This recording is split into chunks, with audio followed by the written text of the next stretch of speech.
Marian ഉടമ്പടിയെടുത്ത് പ്രാർത്ഥിച്ചു പോയിട്ടുള്ള മുഴുവൻ മക്കളുടെയും ദൈവനിയോഗങ്ങളെ ഈ അൾത്താറിൽ സമർപ്പിച്ചുകൊണ്ട് ഏറെ പ്രത്യേകമായിട്ട് ഈ ആലയത്തിലായിരിക്കുന്ന ഓരോരുത്തരുടെയും നിയോഗങ്ങളെ, കുടുംബങ്ങളെ, സ്ഥാപനങ്ങളെ, അവരായിരിക്കുന്ന ജീവിത സാഹചര്യം കൊണ്ട് നമുക്ക് ഇരുകരങ്ങളെ ഉയർത്തി ശക്തമായി സ്തുതിക്കാം. ഹല്ലേലൂയ, ഹല്ലേലൂയ, മഹത്വം, മഹത്വം, ആരാധന, ആരാധന. Hallelujah, hallelujah. ഈശോയേ, അങ്ങയുടെ ശക്തി ഈ ആലയത്തിൽ ഈ സമയം പ്രകടമാക്കണമേ എന്ന് പ്രാർത്ഥിക്കുന്നു. ഹല്ലേലൂയ, ഹല്ലേലൂയ, മഹത്വം, മഹത്വം, ആരാധന, ആരാധന. Hallelujah, hallelujah, hallelujah, hallelujah. ഈശോയെ ആരാധന. ഹല്ലേലൂയ, ഹല്ലേലൂയ, മഹത്വം, മഹത്വം, ആരാധന, ആരാധന. Hallelujah, hallelujah.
പരിശുദ്ധ പരമദിവ്യകാരുണ്യത്തിന് നേരവും ആരാധനയും സ്തുതിയും പുകഴ്ചയും ഉണ്ടായിരിക്കട്ടെ. പരിശുദ്ധ പരമദിവ്യകാരുണ്യത്തിന് നേരവും ആരാധനയും സ്തുതിയും പുകഴ്ചയും ഉണ്ടായിരിക്കട്ടെ. പരിശുദ്ധ പരമദിവ്യകാരുണ്യത്തിന് നേരവും ആരാധനയും സ്തുതിയും പുകഴ്ചയും ഉണ്ടായിരിക്കട്ടെ. അമ്മേ പരിശുദ്ധ അമ്മേ, അമ്മേ പരിശുദ്ധ അമ്മേ, ദൈവമാതാവേ, ദൈവമാതാവേ, കൃപാസനത്തിലൂടെ ഞങ്ങൾക്കും ഞങ്ങളുടെ ദേശത്തിനും അമ്മ മാധ്യസ്ഥം തേടിത്തന്ന എല്ലാ അനുഗ്രഹങ്ങൾക്കും കൃപകൾക്കും ഞങ്ങളിപ്പോൾ ഹൃദയം നിറഞ്ഞ നന്ദി പറയുന്നു. നമുക്ക് ഒരുമിച്ച് സ്തുതിച്ച് പ്രാർത്ഥിക്കാം.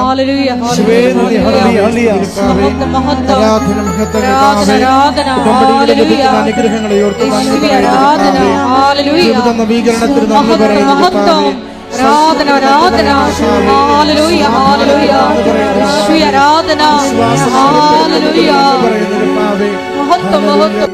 പരിശുദ്ധ പരമദിവ്യകാരുണ്യത്തിന് ആരാധനയും സ്തുതിയും പുകഴ്ചയും ഉണ്ടായിരിക്കട്ടെ.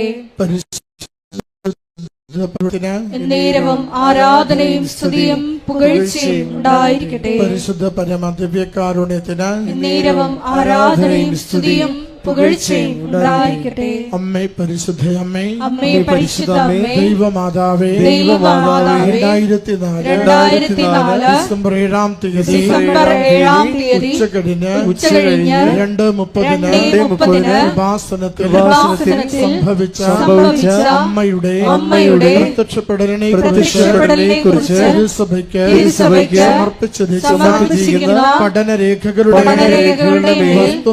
വസ്തുനിഷ്ഠ ദൈവശാസ്ത്ര പ്രകാരമുള്ളതുമായ അന്വേഷണ പഠനങ്ങൾ നടത്തി ആ പ്രത്യക്ഷപ്പെടലിലൂടെ പ്രകടമായ ദൈവമാതാവിന്റെ പ്രത്യേക കരുതലും സംരക്ഷണവും വെളിപ്പെടുത്തുന്ന പീഡിതരുടെ ആശ്വാസവും പ്രവാചകന്മാരുടെ രാജ്ഞിയും വാഗ്ദാനത്തിന്റെ പേടകവും പ്രപഞ്ച പ്രകൃതിയുടെ മാതാവുമായ പരിശുദ്ധമ്മയുടെ ഭക്തി തിരുസഭയിൽ കൂടുതൽ പ്രചരിച്ച് ജീവിതത്തിന്റെ ദുരിത ദുരന്ത അവസ്ഥകളിൽ അകപ്പെട്ട് കഴിയുന്ന അനേകായിരം മക്കൾക്ക് ദൈവത്തിന്റെ സാന്നിധ്യവും സന്ധിപ്പും കൂടുതൽ അനുഭവിക്കുക വഴി ആത്മീയ വിശുദ്ധിയും ദൈവശക്തിയും കൈവരിക്കുവാൻ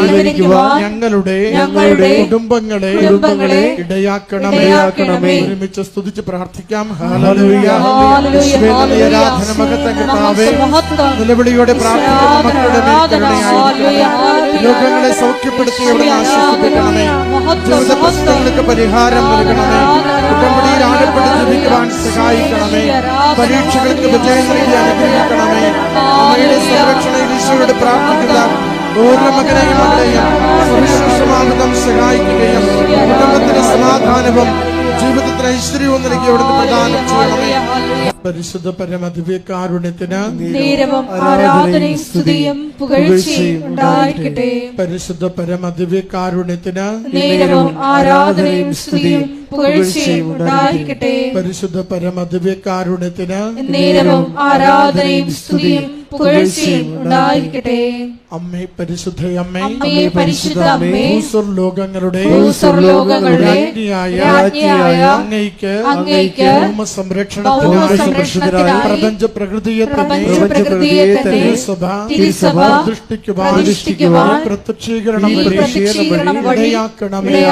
പരിശുദ്ധമ്മേ, ജപമാല മാതാവേ, സകല കൃപാസന പ്രാർത്ഥനകളോടും ചേർത്ത് ഞങ്ങളിപ്പോൾ പ്രാർത്ഥിക്കുന്ന ഈ കുടുംബത്തിന്റെ പ്രത്യേക നിയോഗവും നമ്മുടെ എല്ലാ അപേക്ഷകളും കൃപാസന മാതാവിന്റെ സംരക്ഷണയിൽ ഈശോയ്ക്ക് സമർപ്പിച്ച് പ്രാർത്ഥിക്കാം. VP ജോസഫ് അച്ഛന്റെ പ്രത്യേക നിയോഗങ്ങൾക്ക് വേണ്ടിയും നമുക്ക് പ്രാർത്ഥിക്കാം.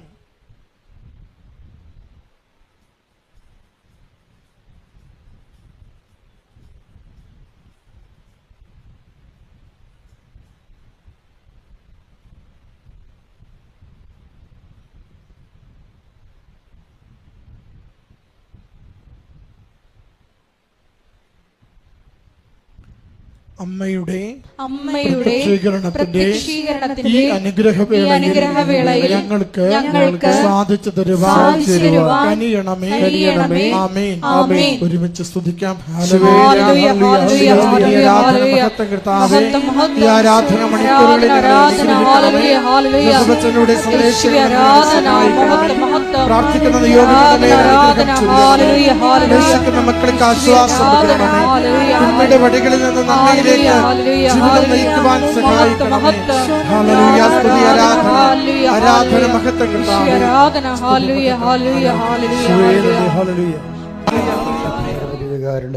നേരവും ആരാധനയും സ്തുതിയും പുകഴ്ചയും ഉണ്ടായിരിക്കട്ടെ. പരിശുദ്ധ പരമാദിവ്യകാരുണ്യത്തിന് നേരവും ആരാധനയും സ്തുതിയും പുകഴ്ചയും ഉണ്ടായിരിക്കട്ടെ. പരിശുദ്ധ പരമാദിവ്യകാരുണ്യത്തിന് നേരവും ആരാധനയും സ്തുതിയും പുകഴ്ചയും ഉണ്ടായിരിക്കട്ടെ. എൻ്റെ പ്രിയപ്പെട്ടവരെ, സഭ നോൻപ് കാലത്തിലൂടെ കടന്നു പോവുകയാണ്. സഭയിലിത് കഴിഞ്ഞ തിങ്കളാഴ്ചയും ബുധനാഴ്ചയുമായിട്ട് ആരംഭിച്ചതാണ്. കഴിഞ്ഞ തിങ്കളാഴ്ചയും ബുധനാഴ്ചയുമായിട്ട് സഭയിൽ അതിൻ്റെ അംഗങ്ങളായിട്ടുള്ളവർ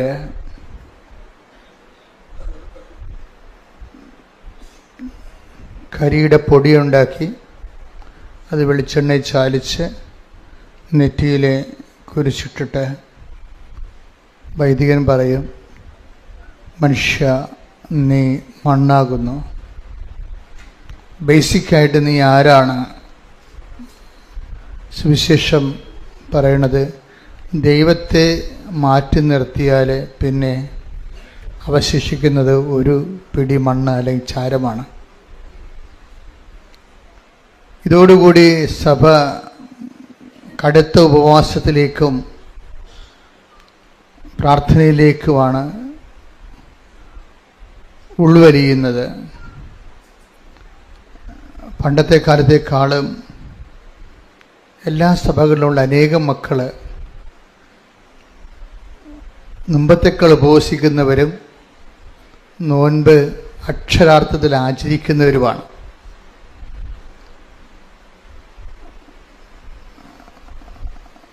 അങ്ങനെ ആചരിക്കുമ്പോൾ അതനുസരിച്ച് സുവിശേഷ വിഹിതമായ ഒരു സാക്ഷ്യ ജീവിതം അവർ നയിക്കുകയും ചെയ്യുന്നുണ്ട്.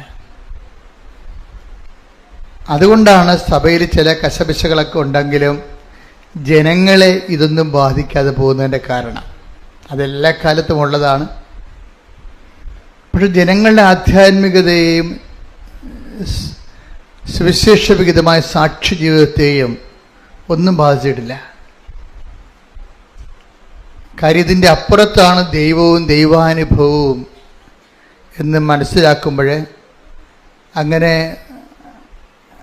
മനസ്സിലാക്കി സഭയ്ക്ക് വേണ്ടി പ്രാർത്ഥിച്ച് അതിനെ സഭ എല്ലാ കാലത്തതുപോലെ സഭയും ഇതിനെ അതിജീവിച്ച് അങ്ങനെ ഭൂമിയിൽ യേശുക്രിസ്തുവിൻ്റെ അടയാളമായി സഭ ഇനിയും ഇനിയും വളരും. സ്തുതിക്കട്ടെ. ഹല്ലേലൂയ.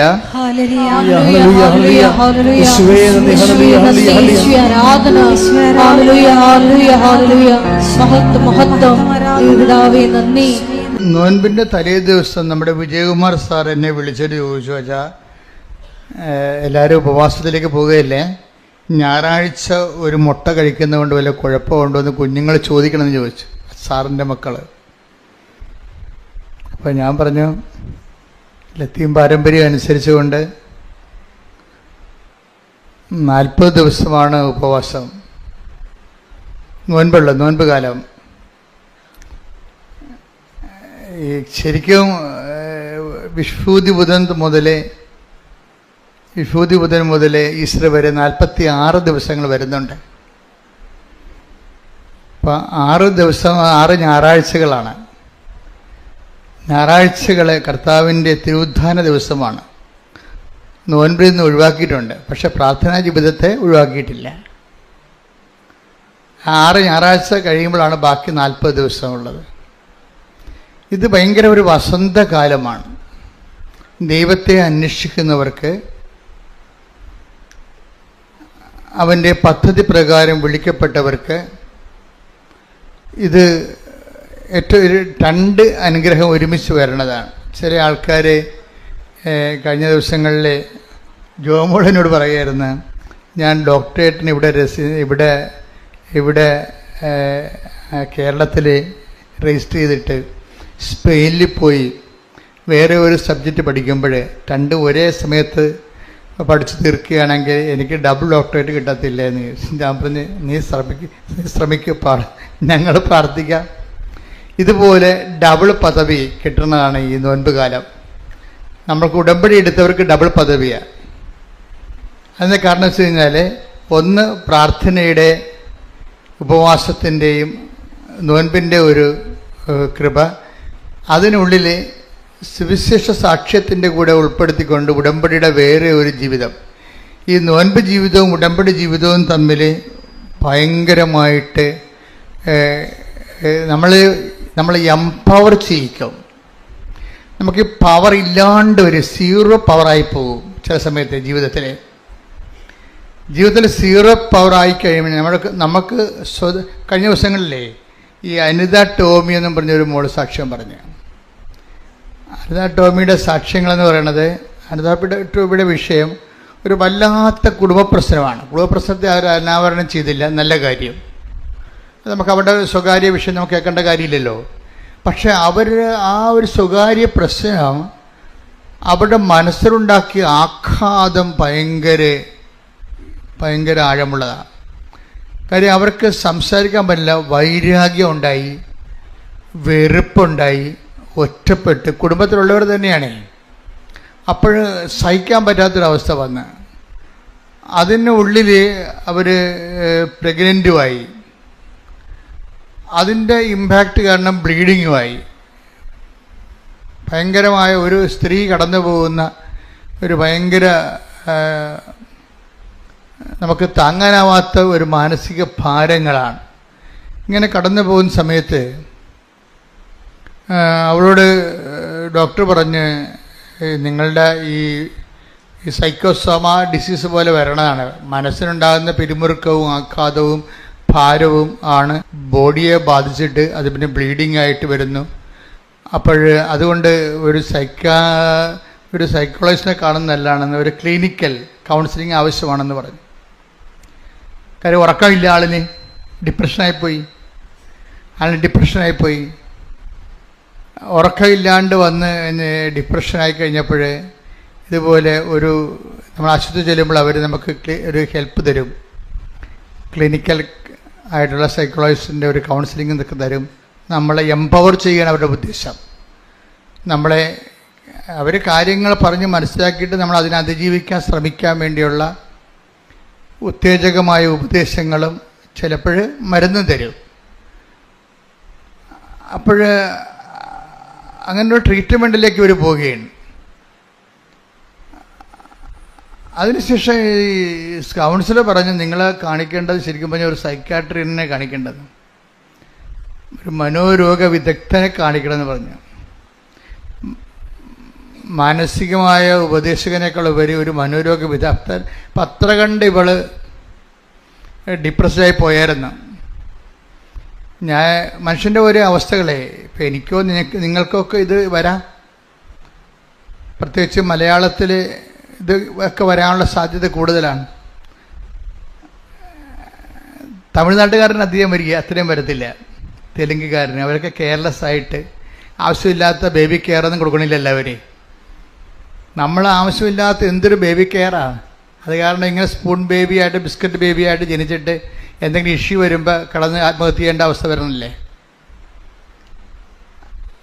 അത് ആവശ്യമില്ലാത്ത ഒത്തിരി കെയറുകൾ കിട്ടി വന്നു കഴിഞ്ഞാൽ നമ്മൾ ബിസ്ക്കറ്റ് ബേബിയായി പോകും.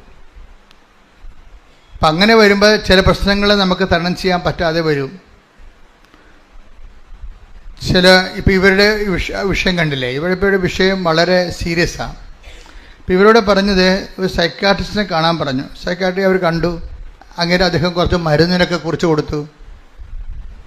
ഇപ്പോൾ ഉറങ്ങാനുള്ള മരുന്നുകളും മറ്റു തരത്തിലുള്ള ഹോർമോൺ ഉത്തേജകമായിട്ടുള്ള മരുന്നുകളൊക്കെ കുറിച്ച് കൊടുക്കും. അപ്പോൾ കുറച്ച് ബലം കിട്ടും. പക്ഷേ ഇഷ്യൂ പോകത്തില്ലല്ലോ. നമ്മുടെ മനസ്സിനെ ആഘാതമാക്കിയ സബ്ജക്റ്റ് വൈസ് അവിടെ ഹീലിംഗ് ഉണ്ടാകാൻ വലിയ പാടാണ്. അതൊരു ടൈം കഴിയുമ്പോൾ മറന്നും പുറത്തും മാറി താമസിച്ചും ഒക്കെ ഇങ്ങനെ കുറച്ച് സബ്സൈഡ് ചെയ്ത് പോകുന്നല്ലാതെ ആ ഇഷ്യൂ അങ്ങനെ തന്നെ അവിടെ നിലനിൽക്കാനുള്ള സാധ്യത, രോഗകാരണങ്ങൾ നിലനിൽക്കാൻ സാധ്യതയുണ്ട്. ഇവളാണെങ്കിൽ ശരിക്കും ഒരുങ്ങി ഡിപ്രസ്ഡായിട്ട് ഈ ഞാൻ മുമ്പ് പറഞ്ഞ പോലെ ഒരു സീറോയിലേക്ക് വരികയാണ്.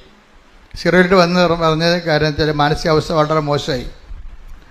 ഇപ്പം നമ്മൾ കീഴടങ്ങി കൊടുക്കത്തില്ലേ, കീഴടങ്ങി കൊടുക്കും. ചിലർ രോഗത്തിന് കീഴടങ്ങി കൊടുക്കും.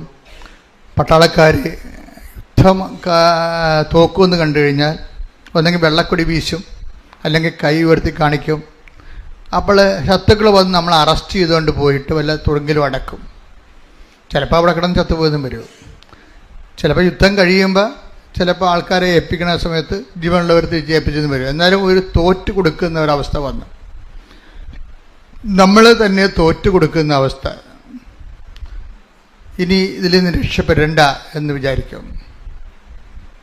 അതിൻ്റെ ഇടയ്ക്ക് ഒരു പ്രശ്നം ഉണ്ടായത്, ഇതിൻ്റെ മാസം തികയാതെ പ്രസവിക്കും, 7-ാം മാസം പ്രസവിക്കും. അതൊന്നും അനിത ടോമിനെ അധികം ചെയ്യണില്ല. കാര്യം മനസ്സ് വളരെയേറെ ഡിപ്രസ്ഡ് ആയിരിക്കുകയാണ്. അപ്പോൾ അതുകൊണ്ട് നമുക്ക് ചുറ്റും നടക്കുന്ന സംഭവങ്ങളെക്കുറിച്ച് ഒത്തിരിയേറെ ആശങ്കകളോ സന്തോഷമോ അങ്ങനെയൊന്നും ഇല്ല. അതാണ് ഡിപ്രഷൻ എന്ന് പറയണത്.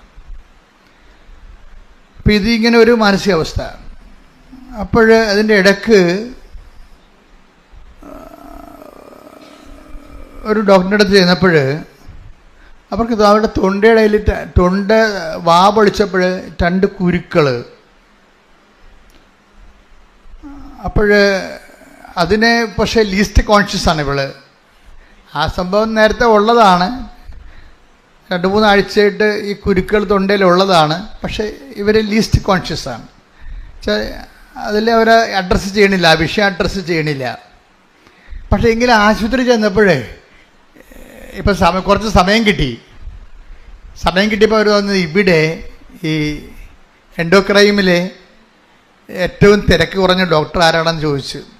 തൊണ്ടയുടെ ചികിത്സയിലെ തിരക്കില്ലാത്ത ഡോക്ടർ ഏതാണ്? സൂപ്പർ സ്പെഷ്യാലിറ്റി ആശുപത്രി ചെന്നിരിക്കണത്.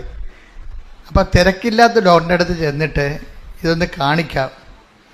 അപ്പോൾ അങ്ങനെ ഒരു തിരക്കില്ലാത്ത ഡോക്ടറിനെ കണ്ടുപിടിച്ചത് കാണിച്ചപ്പോൾ ഡോക്ടർ പറഞ്ഞു, ഇതെന്ത് പരിപാടി, എത്ര ദിവസമായി ഇങ്ങനെ നിങ്ങൾക്ക് പുള്ളി ചോദിക്കണ്ടേ? അപ്പോൾ അത് ഉടനെ ഡോക്ടർ പറഞ്ഞു, ഇത് FNACക്ക് വിടണമെന്ന് പറഞ്ഞു. FNAC എന്ന് പറഞ്ഞാൽ സാമ്പിൾ ടെസ്റ്റാണ്, ബയോപ്സി എന്നൊക്കെ നമ്മൾ പറയത്തില്ലേ. അതിൻ്റെ അകത്തൊരു കഷ്ണം എടുത്തിട്ട് കുറച്ച് തന്മാത്രകൾ എടുത്തിട്ട് ഒരു ടെസ്റ്റിന് വിടും. ടെസ്റ്റിന് വിട്ടിട്ട് ആ ടെസ്റ്റ് തിരിച്ചു വരുമ്പോൾ നേരത്തെ മാനസികമായി തകർന്നിരിക്കുന്ന ആൾ പിന്നെ അകാലമായിട്ട് പ്രസവിച്ച ആൾ പിന്നെ ഇപ്പം ഈ അസുഖം കൂടി വന്നപ്പോൾ അതിൻ്റെ അകത്ത് ക്യാൻസർ പോസിറ്റീവാണ്. ക്യാൻസർ പോസിറ്റീവ് ആകുമ്പോൾ എന്നിട്ട് ഇവർ പറയുന്നൊരു വാക്കുണ്ട്, എനിക്കൊന്നും തോന്നിയില്ലെന്ന്. എന്താ കാര്യത്തിൽ എനിക്ക് പ്രാർത്ഥിക്കാനും തോന്നിയില്ല. ഈ FNACക്ക് ടെസ്റ്റിന് വിടുമ്പോൾ, ബയോപ്സിക്ക് വിടുന്നവരെല്ലാവരും വന്ന് പ്രാർത്ഥിക്കത്തില്ലേ, സങ്കടപ്പെട്ട് പ്രാർത്ഥിക്കും. ഒടുങ്ങണി അങ്ങോട്ട് ഒടുങ്ങട്ടെ, കണ്ട ഇതാണ് സാധനം, ഇതാണ് ഡിപ്രഷൻ എന്ന് പറയണത്. ഒടുങ്ങണി അങ്ങോട്ട് ഒടുങ്ങട്ടെ എന്ന് വിചാരിക്കുന്നത് അവർക്കൊന്നും തോന്നണില്ല. അപ്പോൾ ഇതാണ് ഡിപ്രഷൻ്റെ ഏറ്റവും കാര്യം. സ്വന്തം ലൈഫ് തന്നെ സിങ്കിങ് ആയിട്ട് അതിനിങ്ങനെ മുങ്ങിക്കൊണ്ടിരിക്കുമ്പോൾ അതിനെതിരെ ഒരു കൈയെടുത്ത് തുഴയാൻ വേണ്ടി പോലും സ്വന്തമായിട്ട് ഇച്ഛാശക്തി തോന്നാത്ത ഒരാൾ, അത്രയും ഡിപ്രഷനാണെന്ന് അർത്ഥം. മനസ്സ് വൈരാഗ്യവും വിദ്വേഷവും വേറെ, സങ്കടങ്ങളും കുടുംബ പ്രശ്നങ്ങളുണ്ട്. ഇതുമൂലം ശരീരത്തിലുണ്ടായിരിക്കുന്ന രോഗങ്ങളും അതിൻ്റെ പീഡകളും വേറെ. അപ്പോഴിങ്ങനെ ഇരിക്കുന്ന ഒരു സമയത്ത് ഇവൾക്ക് തോന്നുന്നുണ്ട്, തനിക്കെന്ത് ഈ ഒരു അവസ്ഥയിൽ ആരെങ്കിലും തന്നെ ഒന്ന് നല്ലവണ്ണം ഉപദേശിക്കണത് നല്ലതാണെന്ന് അങ്ങനെ തോന്നുന്നുണ്ട്. അങ്ങനെ തോന്നൽ ഇവക്കുണ്ടായി. അപ്പം ഇവള് ഒരു റീന എന്നും പറഞ്ഞ് ഒരു ചേച്ചിനെ ഇവക്കറിയാം, ഇവളുടെ മനസ്സിലുള്ളതാണ്. കാരണം റീനയുടെ പ്രാർത്ഥനയും ജീവിത രീതിയും ഒക്കെ ഇവളെ മനസ്സിൽ. അപ്പം ആരെങ്കിലും തങ്ങളെ ഉപദേശിക്കണമെന്ന് പറയുമ്പോൾ ഞാൻ വന്ന് പെട്ടുപോയ അവസ്ഥയിൽ എന്നെ ഒന്ന് കൈപിടിച്ച് കയറ്റാൻ പറ്റിയ ആരെങ്കിലും ഉണ്ടായിരുന്നെങ്കിൽ നല്ലതാണെന്ന് പറയുമ്പോൾ ഇവളുടെ മനസ്സിൽ വരുന്ന പേര് റീന എന്നുള്ള ഒരു സാധാരണ ഒരു വീട്ടമ്മ. ഈ റീന എടുത്ത് ചെന്ന് പറയും, ഇവിടെ താൻ എന്നെ ഒന്ന് ഉപദേശിക്കേ. കണ്ട ഉപദേശത്തിൻ്റെ വിഷയം കണ്ട. അപ്പം ഒരേ വിഷയം പോണ ആ രീതി നിങ്ങൾ ശ്രദ്ധിക്കണം. അപ്പോൾ റീനയോട് പറയും, ഇങ്ങനെയാണ് ഡോക്ടർ എന്നോട് പറഞ്ഞു എനിക്ക് ഇങ്ങനെ ക്യാൻസറാണ്, അതുപോലെ തന്നെ എനിക്ക് ഡിപ്രഷനാണ്. അപ്പോൾ അങ്ങനെ വരുമ്പോൾ അപ്പോൾ ഉടനെ റീന ഇത് കേട്ട് പറഞ്ഞു, നിനക്കൊരു ഡിപ്രഷനും ഇല്ലെന്ന് പറഞ്ഞു. ഒറ്റ വാക്ക്, നിനക്കൊരു ഡിപ്രഷനും ഇല്ല, നീ ഇന്ന് തന്നെ കൃപാസനത്തിലല്ലേ, അമ്മ ബാക്കി തീരുമാനിക്കട്ടെ എന്ന് പറയും. ഒരു മനുഷ്യൻ്റെ ഒരു വിഷയം സോൾവ് ചെയ്യുന്ന രീതി കണ്ട. ഇപ്പോൾ റീനയെ സംബന്ധിച്ചിടത്തോളം full and full convinced about കൃപാസനത്തെക്കുറിച്ചും അതിൻ്റെ ആധ്യാത്മികതയെക്കുറിച്ചും അവിടെ ചെന്നാൽ ആ കാലന്ന് കുത്തിയാൽ അമ്മ ഈ വിഷയത്തിൽ ഇടപെടുമെന്നുള്ളതിനെക്കുറിച്ച് റീനയ്ക്ക് നല്ല ബോധ്യമാണ്. തകർന്നടിഞ്ഞ് വന്നിരിക്കുന്ന ഒരു വ്യക്തിയെ ഒറ്റ വാക്ക് പറഞ്ഞു, നിനക്കൊരു ഡിപ്രഷനും ഇല്ല, ഒരു ചികിത്സയുമില്ല, ആ മരുന്നെല്ലാം കളാ, നീ കൃപാസനത്തിലല്ലേ, അമ്മ ഈ വിഷയത്തെ തീരുമാനിക്കുമെന്ന് പറയും. അതാണ് ബോധ്യം, മോട്ടിവേഷൻ എന്ന് പറഞ്ഞാൽ അതാണ്. ഇവർ അന്ന് വന്നില്ല, പിറ്റേ ദിവസം കൃപാസനത്തിൽ വരും. കൃപാസനത്തിൽ വന്ന് അവർ ഉടമ്പടി എടുക്കും. ഇവർ പറയണതേ, ഉടമ്പടിയുടെ ക്ലാസ് ഞാൻ കൂടിക്കൊണ്ടിരിക്കുമ്പോൾ തന്നെ അത്രയും ദിവസം, നിങ്ങൾക്കറിയില്ല ഉടമ്പടി ക്ലാസ് എന്ന് പറഞ്ഞാൽ എന്താ. ഇപ്പം എൻ്റെ ക്ലാസ് ആയാലും ജോമോളുടെ ക്ലാസ് ആയാലും ക്ലാസ് എന്ന് പറയുന്നത് റെക്കോർഡാണ്. റെക്കോർഡ് ചെയ്തിട്ട് നമ്മളവിടെ കേൾപ്പിക്കണതാണ്. എപ്പോഴും ഞങ്ങൾക്ക് അവിടെ പോയി ക്ലാസ് എടുക്കാൻ പറ്റത്തില്ല. അപ്പോഴേ ഉടമ്പടി ക്ലാസ് കേട്ടപ്പോൾ തന്നെ എൻ്റെ വൈരാഗ്യം പോയി, എൻ്റെ വിദ്വേഷം പോയി, ഞാൻ ആകപ്പാടെ വിശുദ്ധീകരിച്ചത് പോലെയാണ്. Price the Lord. അപ്പോഴേ ഇത് അനേകം മക്കൾക്ക് സംഭവിക്കുന്നതാണ്. കാര്യം ഉടമ്പടിയുടെ ക്ലാസ്സിലാണ് കാര്യങ്ങൾ ഇരിക്കുന്നത്. അവിടെ പോയിരുന്നുണ്ട് കടമാമ്പോത്തിനെ പോലെ ഉറങ്ങുന്ന കക്ഷികളുണ്ട്. അതുങ്ങൾ ജീവിതകാലം മുഴുവൻ ഉറങ്ങുകയേ ഉള്ളൂ.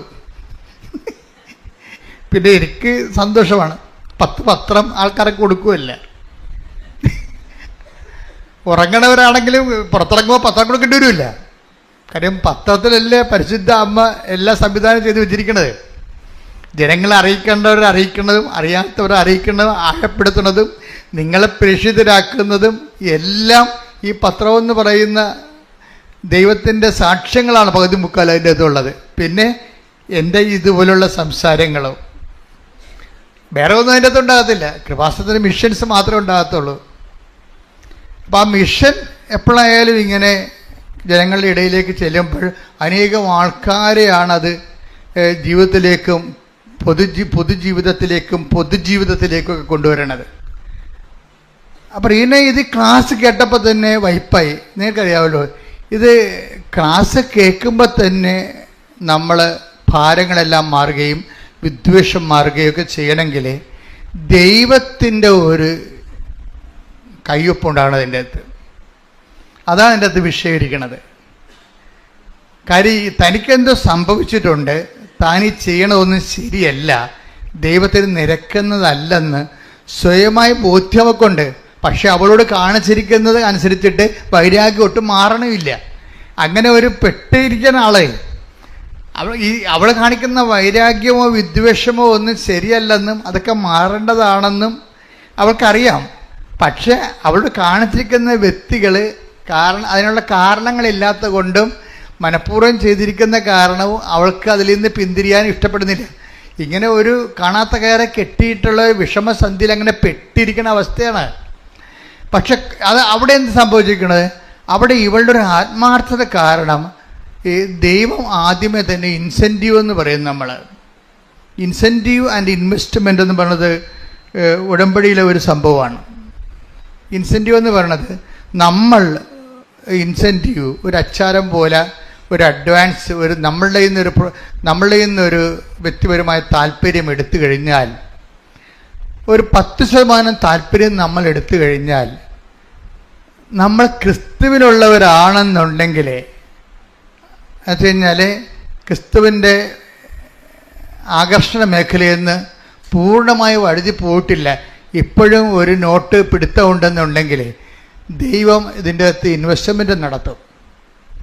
ഭാവിയിൽ നിങ്ങൾ ശരിയായി വരുമെന്ന് ദൈവത്തിന് അറിയാവുന്ന കാരണം ദൈവം കണ്ണും പൂട്ടി ഒരു ബിസിനസ് ഒരു വിജയിക്കണമെന്നുണ്ടെങ്കിൽ അതിൽ ബാങ്കുകാർ ലോൺ തരാൻ തയ്യാറാകും, അല്ലേ? ബാങ്കുകാരൊക്കെ ആ പ്രോജക്റ്റ് കറക്റ്റാണ്, അതിൻ്റെ എക്സ്പോർട്ട് നടക്കും, നിങ്ങൾക്കതിൻ്റെ മൊണോപ്പൊളി ഉണ്ട് എന്ന് ബാങ്കിന് കോൺഫിഡൻസ് ഉണ്ടെങ്കിൽ അവർ ഓടി എത്ര വേണമെങ്കിലും തരും, കോടിക്കണക്കിന് രൂപ തരും. അതുപോലെ ഓവർ ഡ്രാഫ്റ്റ് ദൈവവും തരും. നമ്മൾ രക്ഷപ്പെടുമെന്ന് ദൈവത്തിന് തോന്നിക്കഴിഞ്ഞാൽ നിങ്ങളുടെ devoid of your merits or demerits ദൈവം അതിൻ്റെ അകത്ത് ഇൻവെസ്റ്റ് ചെയ്യും. അതെപ്പോഴും നമ്മൾ ശ്രദ്ധിക്കണം. എന്ന് കഴിഞ്ഞാൽ നിങ്ങൾ ഭാവിയിൽ ദൈവത്തിന് വേണ്ടി ജീവിക്കും എന്ന് ദൈവത്തിന് തോന്നിയാൽ നിങ്ങൾ പ്രോജക്റ്റ് ഇതിന് ഗ്രേസിൻ്റെ കൃപ മുടക്കാൻ പറ്റിയ ഒരു നല്ല സക്സസ് ആയിട്ടുള്ളൊരു പ്രോജക്റ്റാണ് നിങ്ങളെന്ന് ദൈവത്തിന് തോന്നിയാൽ ദൈവം അതിൻ്റെ അകത്ത് ഇൻവെസ്റ്റ് ചെയ്യാൻ തയ്യാറാകും. അനിത ടോമി ഒരു ടൈം കഴിയുമ്പോൾ കർത്താവിലേക്ക് പൂർണ്ണമായിട്ട് വരുമെന്ന് ദൈവത്തിന് അറിയാമല്ലോ.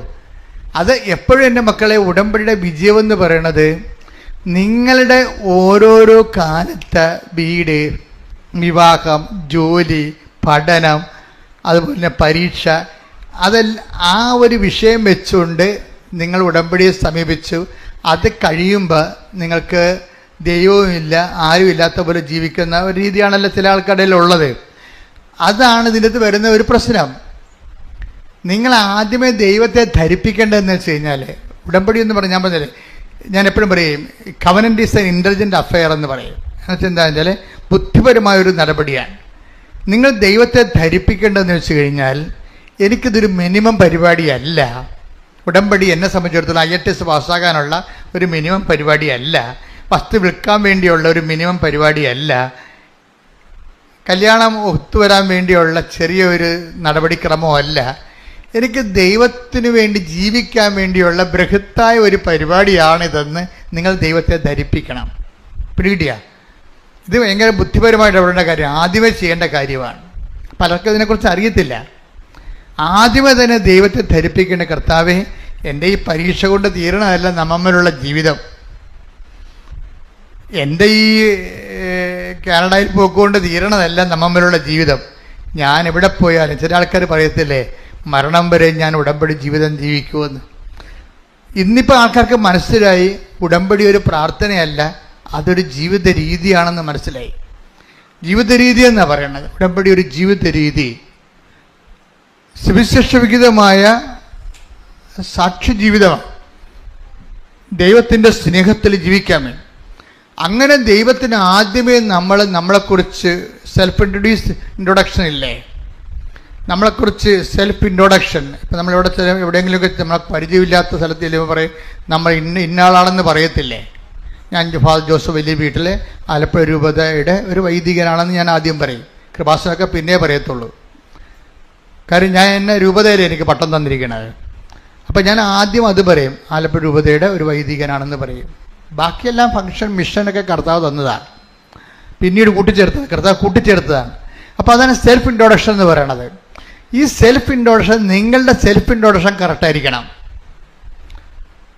ഞാൻ ഇന്ന ആളാണ്, ഇന്ന ആളിൻ്റെ വൈഫാണ് അനിത ടോമി, എൻ്റെ വിഷയം ഇതാ, ഞാൻ ഇത് കഴിഞ്ഞാലും അങ്ങയ്ക്ക് വേണ്ടി ജീവിക്കും എന്ന് സെൽഫ് ഇൻട്രൊഡ്യൂസ് ചെയ്ത് കഴിഞ്ഞാൽ വിഷയം കുറച്ച് തീരും. കാര്യം എന്താ വെച്ചാൽ നീ ജീവിക്കുമെന്ന് പറഞ്ഞാൽ മതി. കാര്യം ദൈവത്തിന് അറിയാം നീ ജീവിക്കുക ഇല്ലേ എന്നുള്ളത്. അത് ദൈവത്തിന് അറിയാമല്ലോ. ദൈവത്തിൻ്റെ അടുത്ത് ഉടായ്പൊന്നും നടക്കത്തില്ല. നീ ജീവിക്കുമോ ഇല്ലേ എന്നുള്ളത് ദൈവത്തിനറിയാം. അപ്പം അതുകൊണ്ട് തന്നെ നീ സത്യസന്ധമായാണ് പറയണമെന്നുണ്ടെങ്കിൽ ഞാൻ കർത്താവിന് വേണ്ടി എൻ്റെ ഈ പ്രശ്നങ്ങളും പരീക്ഷാ സമയം കഴിഞ്ഞാൽ ഈ സമയത്ത് ഞാനൊന്ന് ഹെൽപ്പ് ചെയ്യണം. ഞാനിപ്പോൾ ഇത്രയും എക്വിപ്ഡ് അല്ല, ഈ വിഷയം അതിജീവിക്കാൻ ഞാൻ അത്രയും കരുത്തില്ല. ഇപ്പോൾ നീ എന്നെ സഹായിക്കണം, പക്ഷെ ഞാൻ മരണം വരെ ഞാൻ നിന്റെ കൂടെ നിൽക്കും. നിങ്ങളൊന്ന് പറഞ്ഞേ, ഇപ്പോൾ നീ എന്നെ സഹായിക്കണം, ഈശോയെ മരണം വരെ നിന്നോടുള്ള ഉടമ്പടിയിൽ ഞാൻ സുവിശേഷ സാക്ഷിയായി ജീവിച്ചു കൊള്ളാം. ശ്രദ്ധിക്കട്ടെ.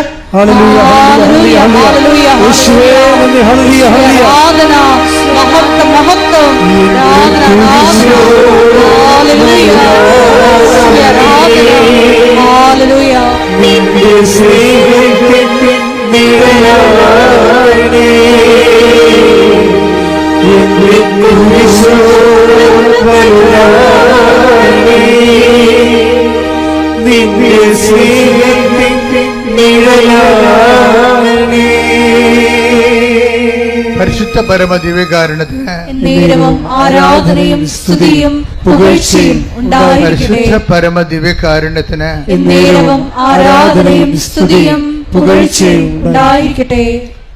ഇത് നമ്മൾ പറയുമ്പോൾ അല്ലെങ്കിൽ ദൈവം നമ്മളിൽ നിന്ന് വായിച്ചെടുക്കും. പക്ഷെ അനിതയെ സംബന്ധിച്ചിടത്തോളം ദൈവം അത് നല്ലതുപോലെ വായിച്ചെടുത്തിട്ടുണ്ട്. കാര്യം അനിതയുടെ സാക്ഷ്യങ്ങൾ നിങ്ങൾ കേൾക്കുമ്പോൾ നിങ്ങൾക്ക് മനസ്സിലാകും.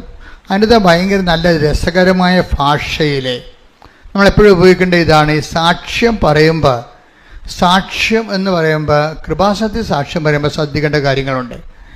കാര്യം ദൈവം നിങ്ങളെ ഒരു സുവിശേഷമായിട്ട് ഉയർത്തുകയാണ്.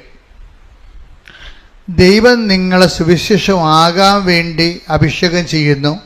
ദൈവം നിങ്ങളെ സുവിശേഷമേകാൻ വേണ്ടി അഭിഷേകം ചെയ്യുന്നു.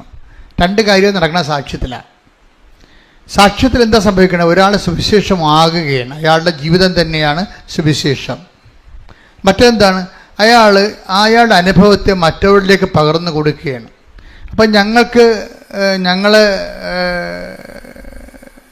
പ്രാധാന്യം കൊടുക്കുന്ന രണ്ട് കാര്യമുണ്ട്. ഒന്ന് ഇവർ അധികം പ്രായമുള്ളവരായിരിക്കരുത്. കാര്യം എന്താ പറഞ്ഞാൽ യൂത്തിനാണ് ഇപ്പോൾ പ്രശ്നമുള്ളത്.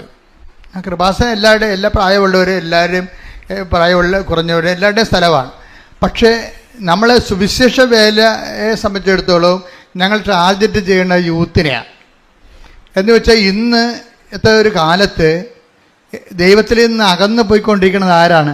ചെറുപ്പക്കാരാണ്. അപ്പം അകന്നു പോയിക്കൊണ്ടിരിക്കുന്ന ചെറുപ്പക്കാരാണ് അഡ്രസ്സ് ചെയ്യണത്.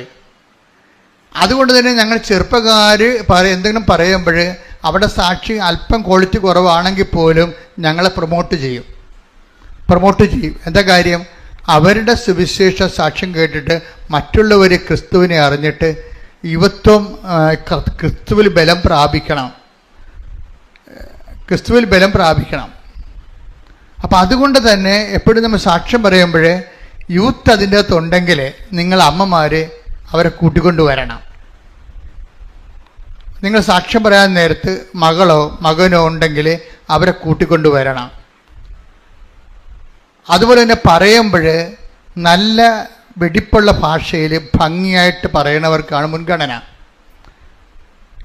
എന്ന് വെച്ച് കഴിഞ്ഞാൽ നമുക്കറിയാം ഇത് എൻ്റെ അപ്പം അച്ഛൻ ചോദിക്കും, അപ്പം ഞങ്ങളുടെ ദൈവാനുഭവമില്ല, നിങ്ങളുടെ ദൈവാനുഭവമാണ്.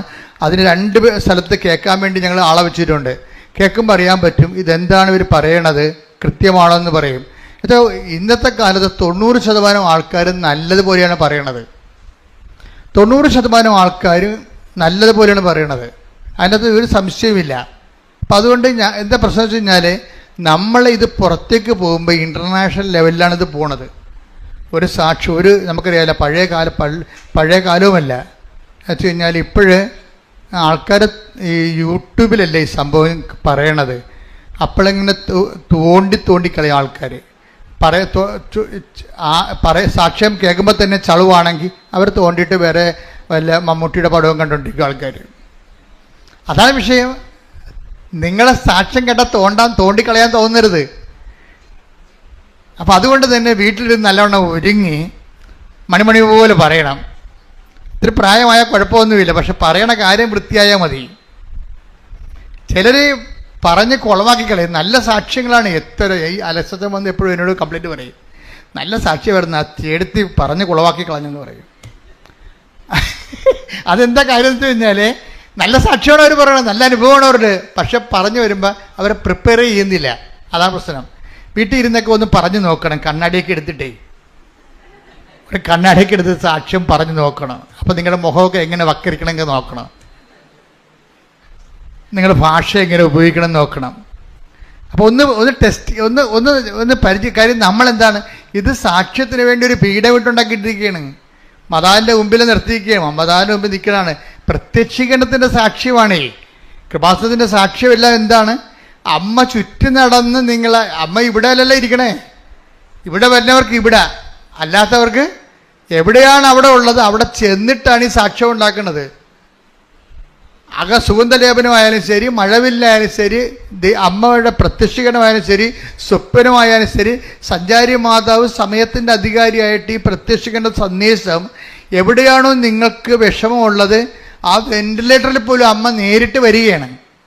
ആ പ്രത്യക്ഷീകരണത്തിൻ്റെ സാക്ഷ്യമാണ് ഇവിടെ പറയണത്. പ്രത്യക്ഷീകരണത്തിൻ്റെ സാക്ഷ്യം എന്ന് പറയുമ്പോൾ ജനകോടികൾക്കും ജന്മാന്തരങ്ങൾക്കും അതൊരു പ്രതീക്ഷയാണ് നൽകണം. പുതിയൊരു കാലത്തെ നീ ഏത് കെട്ടകാലത്താണ് നീ ജീവിക്കണമെന്നുണ്ടെങ്കിലും അമ്മ നിന്റെ കൂടെ ഉള്ളിടത്തോളം കാലം നിന്നെ തോപ്പിക്കാൻ ഈ ജീവിതത്തിന് കഴിയത്തില്ല. ദൈവം ജയിക്കും, നീ ജയിക്കും, നിന്നിലൂടെ സുവിശേഷം മുന്നേറും. ശ്രുതികട ഹല്ലേലൂയ.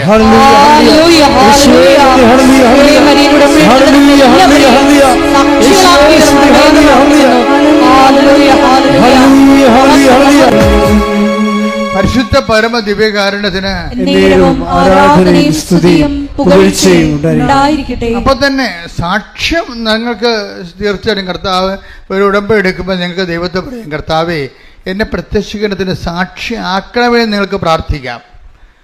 ആദ്യം നിങ്ങൾ പ്രാർത്ഥിക്കുന്നത് തന്നെയാണ്. ഉടമ്പ എടുക്കുമ്പോൾ തന്നെ പ്രാർത്ഥിക്കേണ്ടത് എന്താണ്? എന്നെ പ്രത്യക്ഷീകരണത്തിൻ്റെ സാക്ഷിയാക്കണമേ.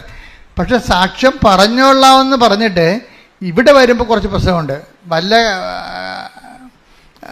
കോഞ്ഞാട്ട സാക്ഷ്യമാണെങ്കിൽ ഞങ്ങൾ ഓടിച്ചിട്ട് വിടുന്നു. അപ്പോൾ നിങ്ങൾ ഉടനെ മസിൽ പിടിച്ചുകൊണ്ട് പറയും, ഞങ്ങൾ സാക്ഷ്യം പറയാൻ നേർച്ച നടന്നെങ്കിൽ അവിടെ പോയിരുന്ന് പറയാൻ പറയും, ഇവിടെ പറയിപ്പിക്കത്തില്ല. ആ സാക്ഷ്യം കറക്റ്റായിരിക്കണം. ചില ആൾക്കാർ ഇവിടെ വന്ന് ബഹളമൊക്കെ ഉണ്ടാക്കുന്നുണ്ട്, ഞങ്ങൾ നേർച്ച നടന്നതല്ലേ, ഞങ്ങൾക്ക് പറയണ്ടേ, കടവൊക്കെയാണ്. പക്ഷേ ഈ സാക്ഷ്യം കൃപാസന ആൾത്താരയിൽ പറയാപ്പിക്കാൻ വേണ്ടി അത് സ്റ്റാൻഡേർഡ് ഇല്ല. അതാണ് പ്രശ്നം. അതിനാണ് ജീന സിസ്റ്ററിനെയൊക്കെ വെച്ചിരിക്കണത്. ഫസ്റ്റ് പാർട്ടിയാണ്. സിസ്റ്ററിൻ്റെ അടുത്തൊക്കെ ചെന്ന് കഴിഞ്ഞാൽ സിസ്റ്ററും കൊള്ളാം, അച്ഛനും കൊള്ളാം. അവർ സത്യസന്ധമായിട്ട് സുവിശേഷ വേല ഭയങ്കര തീക്ഷ്ണമായിട്ട് ചെയ്യുന്ന ആൾക്കാരാണ്. അവരോട് പറയുമ്പോൾ തന്നെ അവർക്കറിയാം ഈ സാക്ഷ്യത്തിൻ്റെ വെയിറ്റേജ് എന്താണെന്ന് അറിയാൻ പറ്റും. അപ്പോൾ അവർ നിങ്ങളോട് പറയും, ചേച്ചി കുറച്ചുകൂടി നല്ലൊരു സാക്ഷ്യം ഉണ്ടാകട്ടെ, അല്ലെങ്കിൽ സാക്ഷ്യത്തിൻ്റെ യഥാർത്ഥ കക്ഷികളെ ഒളിച്ച് കളിക്കുകയല്ലേ, അവരെ വെളിച്ചത്ത് കൊണ്ടുവരാൻ പറയും. എന്ന് വെച്ച് കഴിഞ്ഞാൽ ഇവളീ വന്നിരിക്കണത് ഈ 70 വയസ്സുള്ള ചേട്ടത്തിയാണ് വന്നിരിക്കണത്. പേരക്കിടാവിൻ്റെ സാക്ഷ്യമാണ് ഈ പറയണത്. പേരക്കിടാവ് വീട്ടിലുണ്ടാകുകയെ വരത്തില്ല, അവൾക്ക് വരാൻ കുറച്ചിലാണ്. ഈ അമ്മാമ്മ തള്ളയെ കൊണ്ടുപോകുന്നതാണ് ഈ സാക്ഷ്യം പറയിപ്പിക്കുന്നത്. അപ്പോൾ ഉടനെ അവർ പറയും, പേരക്കിടാവിനല്ലേ ആനുകൂല്യം കിട്ടിയിരിക്കണത്, അത് അസൈൻ ചെയ്യണോ. ചേച്ചി പറഞ്ഞാൽ ആളെ നമ്മളാ തൊണ്ടി മുതലിനെ ഒന്ന് കാണിക്കണ്ടേ, തൊണ്ടി മുതൽ ഒളിച്ചിരിക്കണേ. കർത്താവിന് സാക്ഷ്യം പറയാൻ വേണ്ടി ലജ്ജിക്കരുത്. Take the bed of God. ശ്രദ്ധിക്കട്ടെ. Hallelujah, hallelujah, hallelujah, hallelujah. യേശുവേ നന്ദി. Hallelujah, hallelujah, hallelujah. യേശുവേ സ്തുതി. Hallelujah, hallelujah, hallelujah. Hallelujah, hallelujah, hallelujah. യേശുവേ ആരാധന, ആരാധന, ആരാധന. യേശുവേ നന്ദി. മഹത്വം, മഹത്വം, മഹത്വം. 2 തിമോത്തിയോസ് 1:8. 2 തിമോത്തിയോസ് 1:8. നമ്മുടെ കർത്താവിന് പറഞ്ഞു, ഏറ്റു പറഞ്ഞു, നമ്മുടെ കർത്താവിന് സാക്ഷ്യം നൽകുന്നതിൽ നീ ലജ്ജിക്കരുത്. അതാണ് വിഷയം. കാര്യം കർത്താവ് തന്നെയും പല പ്രാവശ്യം പറഞ്ഞിട്ടുണ്ട്, നീ വീട്ടിൽ പോയി നിന്റെ ബന്ധുക്കളോട് പറയണം കർത്താവ് നിനക്ക് എന്താണ് ചെയ്ത് തന്നതെന്ന്. പിന്നെ ഈശോ പറയും, നീ ദെക്കാപ്പോലിസിൽ പോകണം, എന്നുവെച്ചാൽ സിറ്റി സ്റ്റേറ്റ് പട്ടണത്തിൽ പോയിട്ട് പറയണം കർത്താവ് നിനക്ക് വേണ്ടി ചെയ്ത കാര്യങ്ങൾ അവരോട് പറയണം. അപ്പോൾ സാക്ഷ്യം സ്വർഗീയമായ നിലപാടിൻ്റെ ഭാഗമാണ്, ദൈവികമായ നിയമമാണ് സാക്ഷ്യം പറയുക എന്നുള്ളത്. ലൂക്ക 8:38-39. ലൂക്ക 8:38 വാക്യം. പിശാച് ബാധ ഒഴിഞ്ഞ ആ മനുഷ്യൻ അവന്റെ കൂടെ ആയിരിക്കാൻ ഈശോയുടെ കൂടെ ആയിരിക്കുവാൻ അനുവാദം ചോദിച്ചു. എന്നാൽ അവനെ തിരിച്ചയച്ചുകൊണ്ട് യേശു പറഞ്ഞു, നീ വീട്ടിലേക്ക് തിരിച്ചുപോയി ദൈവം നിനക്ക് ചെയ്തതെന്തെന്ന് അറിയിക്കുക.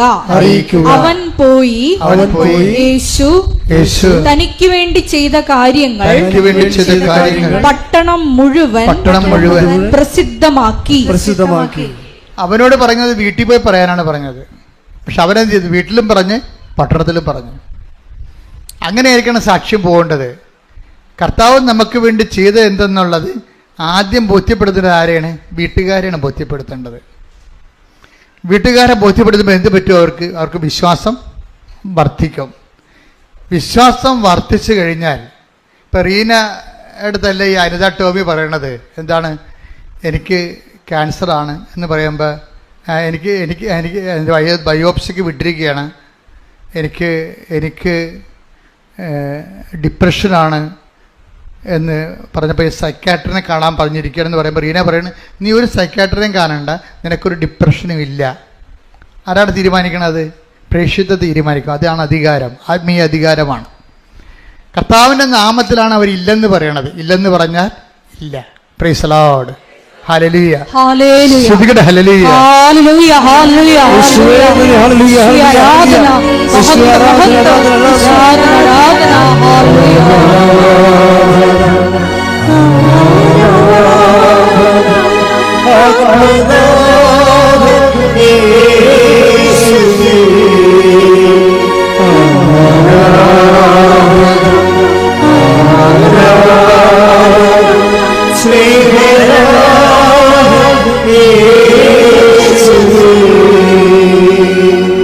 അപ്പോഴേ അനിത ടോമി വന്നിരുന്നപ്പോൾ തന്നെ ഈശോ അപ്പോൾ തന്നെ ആ ഫയൽ എടുത്തിട്ട് ഒറ്റ ക്ലാസ് കൊണ്ട് വിദ്വേഷം മാറ്റി, അതുപോലെ തന്നെ സങ്കടവും മാറ്റി, കാളെ കഴുകി.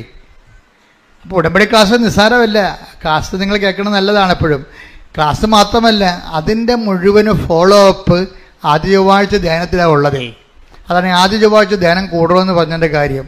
ഈ പല അണ്ണന്മാർ എന്നെ കാണാൻ വരത്തില്ലേ, അപ്പോൾ 5 പുതുക്കിയവരൊക്കെ ഉണ്ടേ. അപ്പം ഞാൻ ചോദിക്കും, കഴിഞ്ഞ ആഴ്ച അച്ഛൻ എന്തിനെക്കുറിച്ചാണ് പറഞ്ഞത്? അപ്പോഴെന്ത് പറയും? പബ്ബ ജബ ജബ. എന്ത് സമയം? ഒന്നും പഠിച്ചിട്ടില്ല. ഇവർ ഈ സാധനം വെച്ചിട്ട് വന്നിരിക്കുകയാണ്. എന്താണെന്നറിയാം, ഇവർ തന്നെത്താൻ ഈ ഉടമ്പടിയെ കൊന്ന്, ഇവർ ശരിക്കും പറഞ്ഞാൽ അറസ്റ്റ് ചെയ്യേണ്ടതാണ് ഇവരെ. കാര്യം ദൈവമായിട്ട് ഇവർ ഇന്നല്ലെങ്കിൽ നാളെ അറസ്റ്റിലാവും. എന്താ കാര്യം? അവർ ദൈവത്തിനെ വഞ്ചിച്ചിട്ട് ഇപ്പം അച്ഛനെ കണ്ടിട്ട് ചില ആൾക്കാർ ഒരു പരിപാടി കാണിക്കും. എന്ന് വെച്ച് കഴിഞ്ഞാൽ അവർ കുറേ ഉടമ്പടി ജീവിക്കാനല്ല, പെട്ടെന്ന് വല്ലതും നടക്കാൻ പറ്റുമെങ്കിൽ എടുത്ത് നോക്കാം, ഷോടത്തി എടുക്കണ പോലെ എടുക്കും. അപ്പം അങ്ങനെ എടുത്തിട്ട് ആദ്യത്തെ മാസമൊന്നും സംഭവിച്ചില്ലെങ്കിൽ പിന്നെ ഉടമ്പടി ഉഴപ്പ് വരും. ഉടമ്പടി ഉഴപ്പിയിട്ട് പിന്നീട് എന്തെങ്കിലും കാര്യത്തിന് അച്ഛനെ കാണേണ്ട ഒരു ആവശ്യമുണ്ടെന്ന് കണ്ടു കഴിഞ്ഞാൽ അന്ന് കൊണ്ടുവന്ന് പുതുക്കും. അപ്പം ഞാനിവിടെ റീനയെ നിർത്തിയിട്ടുണ്ട്. എന്താ കാര്യം അറിയാമോ? ഇവരെന്നാണ് അവസാനം ഉടമ്പടി പുതുക്കി എടുത്തത്, എന്നാണ് പുതുക്കിയെന്ന് നോക്കാൻ വേണ്ടി. ഇവരുദ്ദേശിക്കുന്നത് എന്താണ്? കാരണം ഓഫീസിൽ തിരക്കിലൊന്നും നോക്കത്തില്ല, ഞങ്ങളിവിടെ നോക്കും. ഞങ്ങൾ നോക്കണത് എന്താണ്? ഉടമ്പടി എടുത്തിട്ട് 1 കൊല്ലമായി, പിന്നീട് പുതുക്കണത് ഇന്നലെയാണ്, അല്ല ഇന്നാണ്. ഇന്ന് ഇവർ അച്ഛനെ കാണാൻ വന്നിട്ടുണ്ട്. അതിൻ്റെ അർത്ഥം എന്താണ്? അച്ഛനെ കാണാൻ വേണ്ടിയാണ് ഇവർ പുതുക്കിയിരിക്കണമെന്നല്ലേ, ഉടമ്പടി ജീവിക്കാനല്ല. ഇപ്പം ഞാൻ പറയും, നിങ്ങൾ ഉടമ്പടി 1 കൊല്ലമായിട്ട് ജീവിച്ചിട്ടില്ല, ഇപ്പം എന്നെ കണ്ടു പോകുമ്പോൾ നിങ്ങൾ ജീവിക്കുമെന്ന് എനിക്ക് ഉറപ്പില്ല, അതുകൊണ്ട് വന്ന വണ്ടി തന്നെ യൂട്ടേൺ അടിച്ച് പോയിക്കൊള്ളാൻ പറയും. അത് വളരെ ശ്രദ്ധിക്കണം. അത് ദൈവത്തെ പറ്റിക്കാൻ വേണ്ടി നിങ്ങൾ ഉടമ്പടി എടുക്കരുത്. കാര്യം ഉടമ്പടി എന്ന് പറയുന്നത് ഏത് കാലത്തെയും സത്യസന്ധമായ ഒരു ജീവിതക്രമമാണ്. അതിൽ നമ്മൾ സത്യസന്ധമായിട്ടാണ് ഇൻവെസ്റ്റ് ചെയ്യണമെന്നുണ്ടെങ്കിൽ നിങ്ങൾ പറഞ്ഞ സ്ഥലത്ത് നിൽക്കത്തില്ല ഈ സംഭവം. നിങ്ങൾക്ക് എന്തെല്ലാമാണോ ജീവിതത്തിൽ വേണ്ടതെന്നുള്ളത് നിങ്ങളെക്കാൾ നല്ലവണ്ണം നിൻ്റെ ദൈവത്തിനറിയാം. ദൈവം ആ സംഭവം എടുത്തു കഴിഞ്ഞാൽ അടിക്കടി വിഷയത്തിന് മേൽ ദൈവിക തീരുമാനം ഉണ്ടായിക്കൊണ്ടിരിക്കും. അതുകൊണ്ട് സത്യസന്ധമായി ഉടമ്പടി എടുക്കാൻ വേണ്ടി ഇടിമുഴക്കം പോലെ സ്തുതിക്കട്ടെ. ഹല്ലേലൂയ.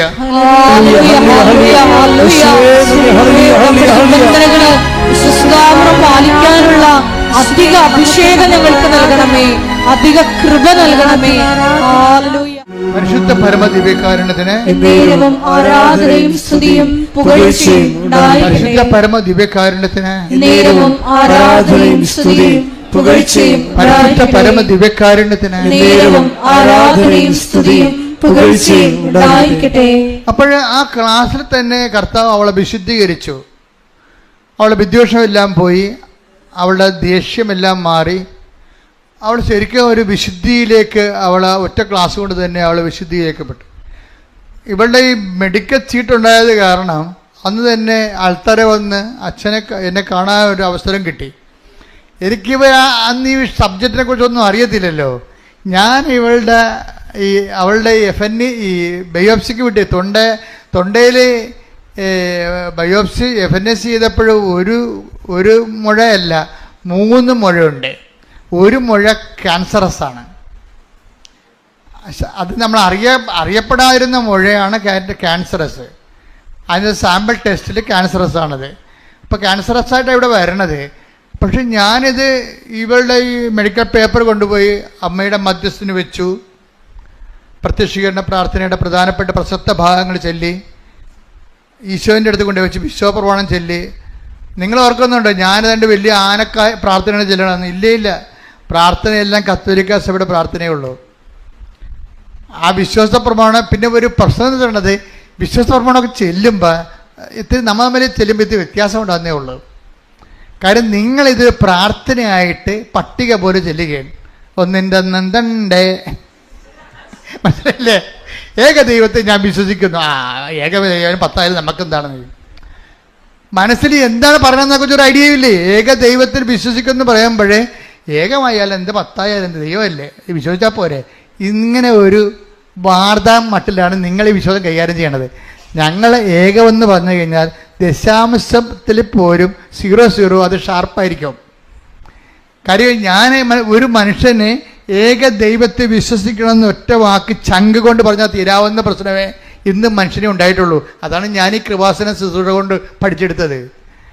അപ്പോൾ ഒരു സാധനം എന്ത് പറയുന്നു എന്നുള്ളക്കുപരി ആര് പറയുന്നു എന്നുള്ളതും പ്രശ്നമാണ്.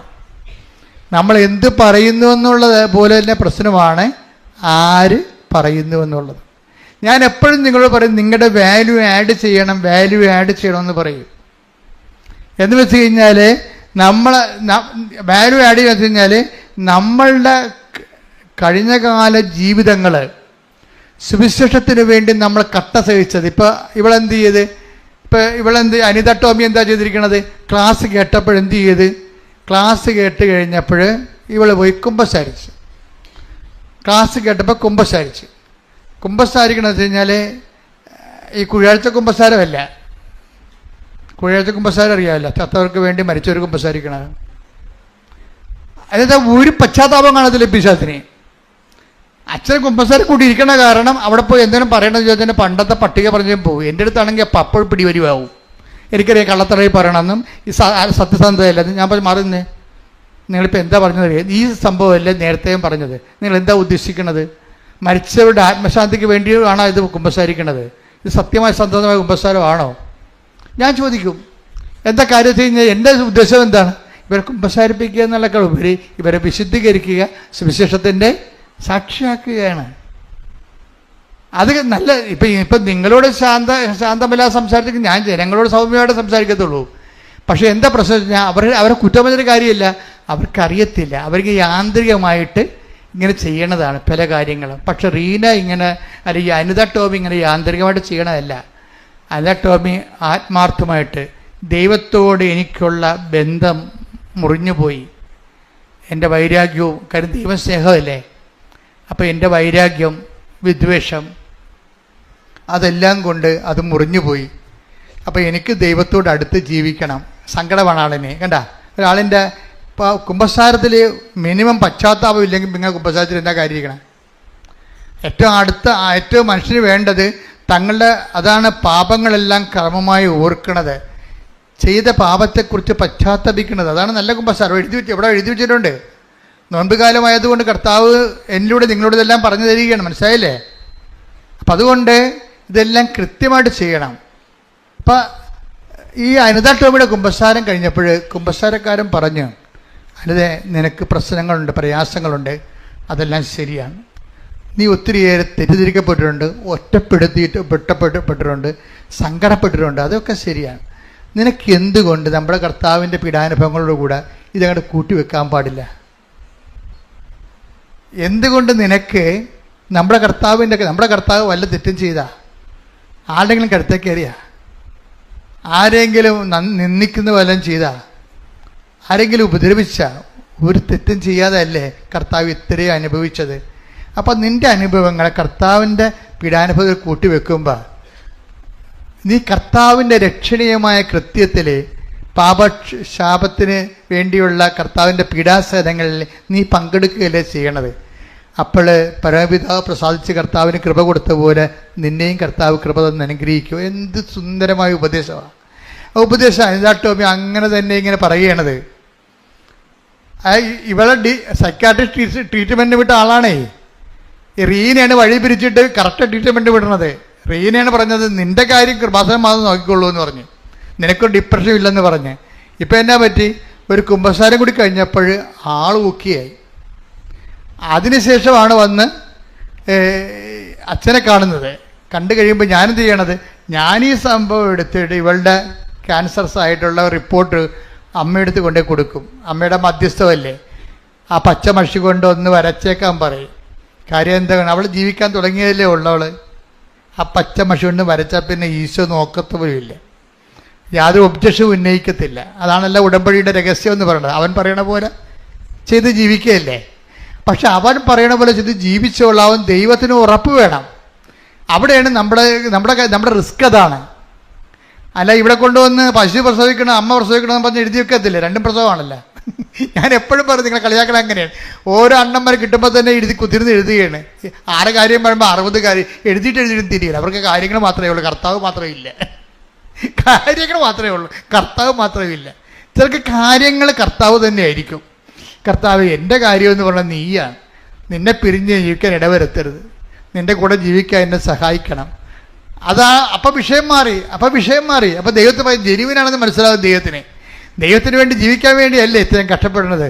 അപ്പോൾ ഞാനിത് അമ്മയോട് പറഞ്ഞു, അമ്മയെ പച്ചമഷിക്കൊന്ന് വരയിട്ടേക്കണേ, അത് ജീവിച്ച് പോട്ടെന്ന് പറയും. അത് എന്നിട്ട് കൊണ്ടുവന്ന് ഈശോൻ്റെ അടുത്ത് കൊടുത്തിട്ട് വിശ്വപ്രമാണം ചെല്ലും. പിന്നെ ഒരു ബന്ധനം മോചന ഡെലിവറൻസ് പ്രാർത്ഥനയും ചൊല്ലിയിട്ട് അവൾക്ക് കൊടുക്കും. കൊടുത്തിട്ട് പറയണത് എന്താണെന്ന് അറിയാവോ? സാക്ഷ്യം വന്ന് പറഞ്ഞോ എന്ന് പറഞ്ഞു. അപ്പോൾ എനിക്കത് എവിടുന്ന് കിട്ടി? ഇവിടുന്ന് പോയിട്ട് അവിടെ ചെന്നപ്പോൾ അവിടുന്ന് പറഞ്ഞതാണ് സാക്ഷ്യം പറഞ്ഞോളാൻ പറഞ്ഞത്. അപ്പം ഞാനിത് അനിത ടോമിക്ക് പറഞ്ഞ് അമ്മ പറയേണ്ട സാക്ഷ്യം വന്ന് പറഞ്ഞോളാൻ പറയുന്നുണ്ട്. അപ്പം സാക്ഷ്യം വന്ന് പറയാൻ വേണ്ടി അവൾ പോവുകയാണ്. പിന്നെ എന്താ സംഭവിക്കണത്? പിന്നെ റിസൾട്ട് വരുമ്പോൾ എന്താ പറയണത്? FNACയിലും സാമ്പിൾ ടെസ്റ്റിലും ക്യാൻസർ ഉണ്ടായിരുന്നു. റിസൾട്ട് വന്നപ്പോൾ ക്യാൻസർ ഇല്ല, നെഗറ്റീവ്.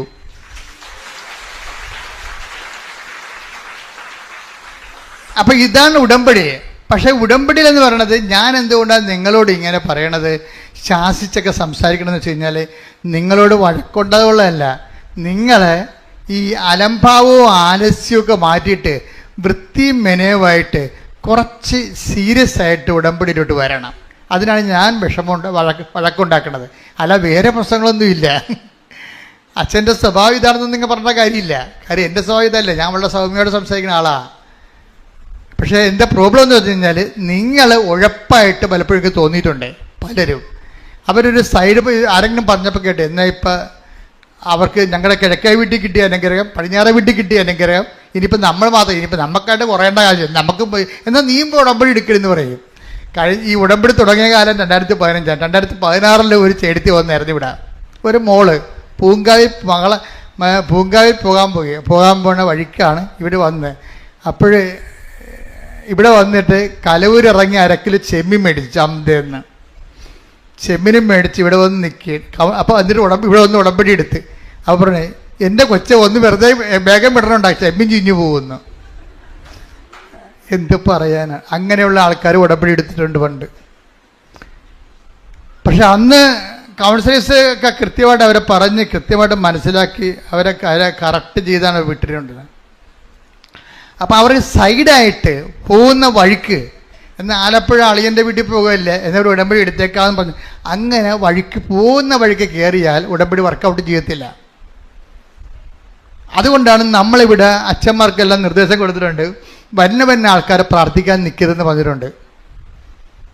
വന്ന ഈ അകത്ത് ഇത് പെരുവഴിയല്ലേ, നാഷണൽ ഹൈവേ അല്ലേ, ആ പോണ വഴിക്ക് ഇവിടെ ആൾ കൂടി നിൽക്കണം. ഇതെന്താ ഇവിടെ കൃപാസനം ആണോ എന്നൊന്ന് ഇറങ്ങിയേക്കാം. അവിടെ അപ്പുറത്ത് പോയി ചായയും കുടിച്ച് ഇവിടെ വരുമ്പോഴാണ് അച്ഛനിരിക്കണം. അങ്ങനെ തലേന്ന് കാണിച്ചേക്കും. പേരെന്താ? കൃപാസനത്തിൽ വന്ന് പ്രാർത്ഥിച്ചെന്ന പേര്.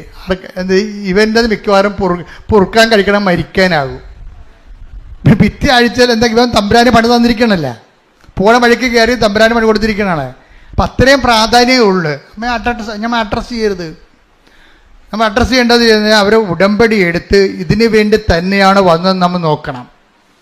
കർത്താവിൻ്റെ കാര്യം ഇത് ഭയങ്കര സീരിയസ് ആയല്ലേ, സത്യസന്ധമായ കാര്യമാണ്. ഞാൻ അച്ഛന്മാരെ എല്ലാം വിളിച്ചതിനെ മുറി ഇരുത്തി കറക്റ്റ് കാര്യം പറയും. എന്താ കഴിച്ചത്? അച്ഛന്മാർക്ക് അറിയത്തില്ലല്ലോ.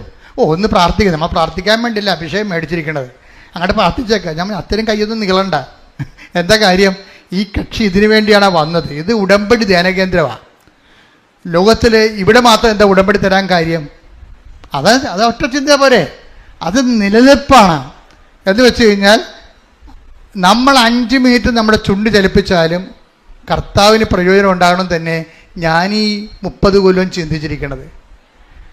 അപ്പം കർത്താവിൻ്റെ മുമ്പിലുള്ള നിപ്പ് എങ്ങനെയാണെന്ന് എനിക്കറിയാം. അതുകൊണ്ടല്ലേ അമ്മ പ്രത്യക്ഷപ്പെട്ടത്. അപ്പം അതുകൊണ്ട് തന്നെ നമ്മൾ ഈ വിഷയത്തിൽ കർക്കശ്യമാണ്. നമ്മൾ കൊടുക്കണ പൊന്നിനേക്കാളും തങ്കത്തെക്കാളും വിലയുള്ള ദൈവത്തിൻ്റെ കൃപയാണ് കൊടുക്കണത്. അപ്പം അത് വാങ്ങുന്നവന് ആ ബോധം ഉണ്ടാകണം. അല്ലെങ്കിൽ നമ്മൾ ബോധം ഉണ്ടാക്കും. ആ ബോധം ഉണ്ടാക്കും. അപ്പം അത് അച്ഛൻ ടോക്ക് കേൾക്കുമ്പോൾ മനസ്സിലാകും നിങ്ങൾ സത്യസന്ധമായിട്ട് ആണ് വിഷയം പോകണമെന്നുണ്ടെങ്കിൽ. ഇപ്പോൾ ഈ അനിതാട്ടോ പറഞ്ഞ ഒരു വേറെ കാര്യമുണ്ട്. അനിതാട്ടോ പറഞ്ഞേ, എനിക്ക് ട്രീറ്റ്മെൻറ്റിലേക്ക് തൊണ്ടയ്ക്ക് ഓപ്പറേഷൻ വേണ്ടി വന്നു. ക്യാൻസർ ഇല്ലെന്ന് തെളിഞ്ഞ്, പക്ഷേ എന്നാലും ആ മുഴ കളയണ്ടേ. അപ്പോൾ മൂക്കിൽ കൂടി ട്യൂബ് ഇടേണ്ടി വരും. അപ്പോൾ അനിതാട്ടോ പറയണേ, എൻ്റെ മൂക്കിലൊരു കുരു ഉണ്ടായിരുന്നു.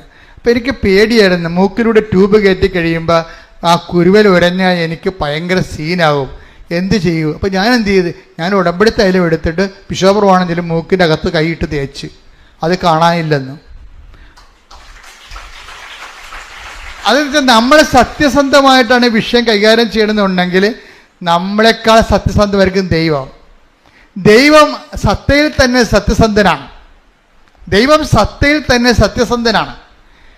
ഞാൻ ഉദ്ദേശിക്കുന്നത് ആ സത്യാവസ്ഥ നിങ്ങളും കൂടി സത്യമായി കഴിഞ്ഞാൽ പിന്നെ നമുക്ക് തിരിഞ്ഞു നോക്കേണ്ടി വരത്തില്ല. ദൈവം സത്യത്തിൽ തന്നെ സത്യസന്ധനാണ്, വിശ്വസ്തനാണ്. നമ്മളാണ് ഇനി പ്രശ്നം. നമ്മൾ കൂടി ഒന്ന് ഓക്കെ ആയി കഴിഞ്ഞാൽ പിന്നെ എത്ര പെട്ടെന്നാണെന്നറിയാം സ്പീഡപ്പ് ആകണത്. സാക്ഷ്യങ്ങള് പ്രാർത്ഥിക്കുക. കർത്താവ് ദൈവമേ, കർത്താവായ ദൈവമേ, അങ്ങ് ഈ സഭയിൽ തന്നെ സത്യസന്ധനാണ്. അങ്ങയുടെ നാമത്തില് സുവിശേഷം ജീവിക്കുമ്പോഴേ സത്യസന്ധത പാലിച്ചുകൊണ്ട് ഉടമ്പടിയിൽ ജീവിക്കുവാൻ എന്നെ സഹായിക്കണമേ. ശ്രദ്ധിക്കട്ടെ.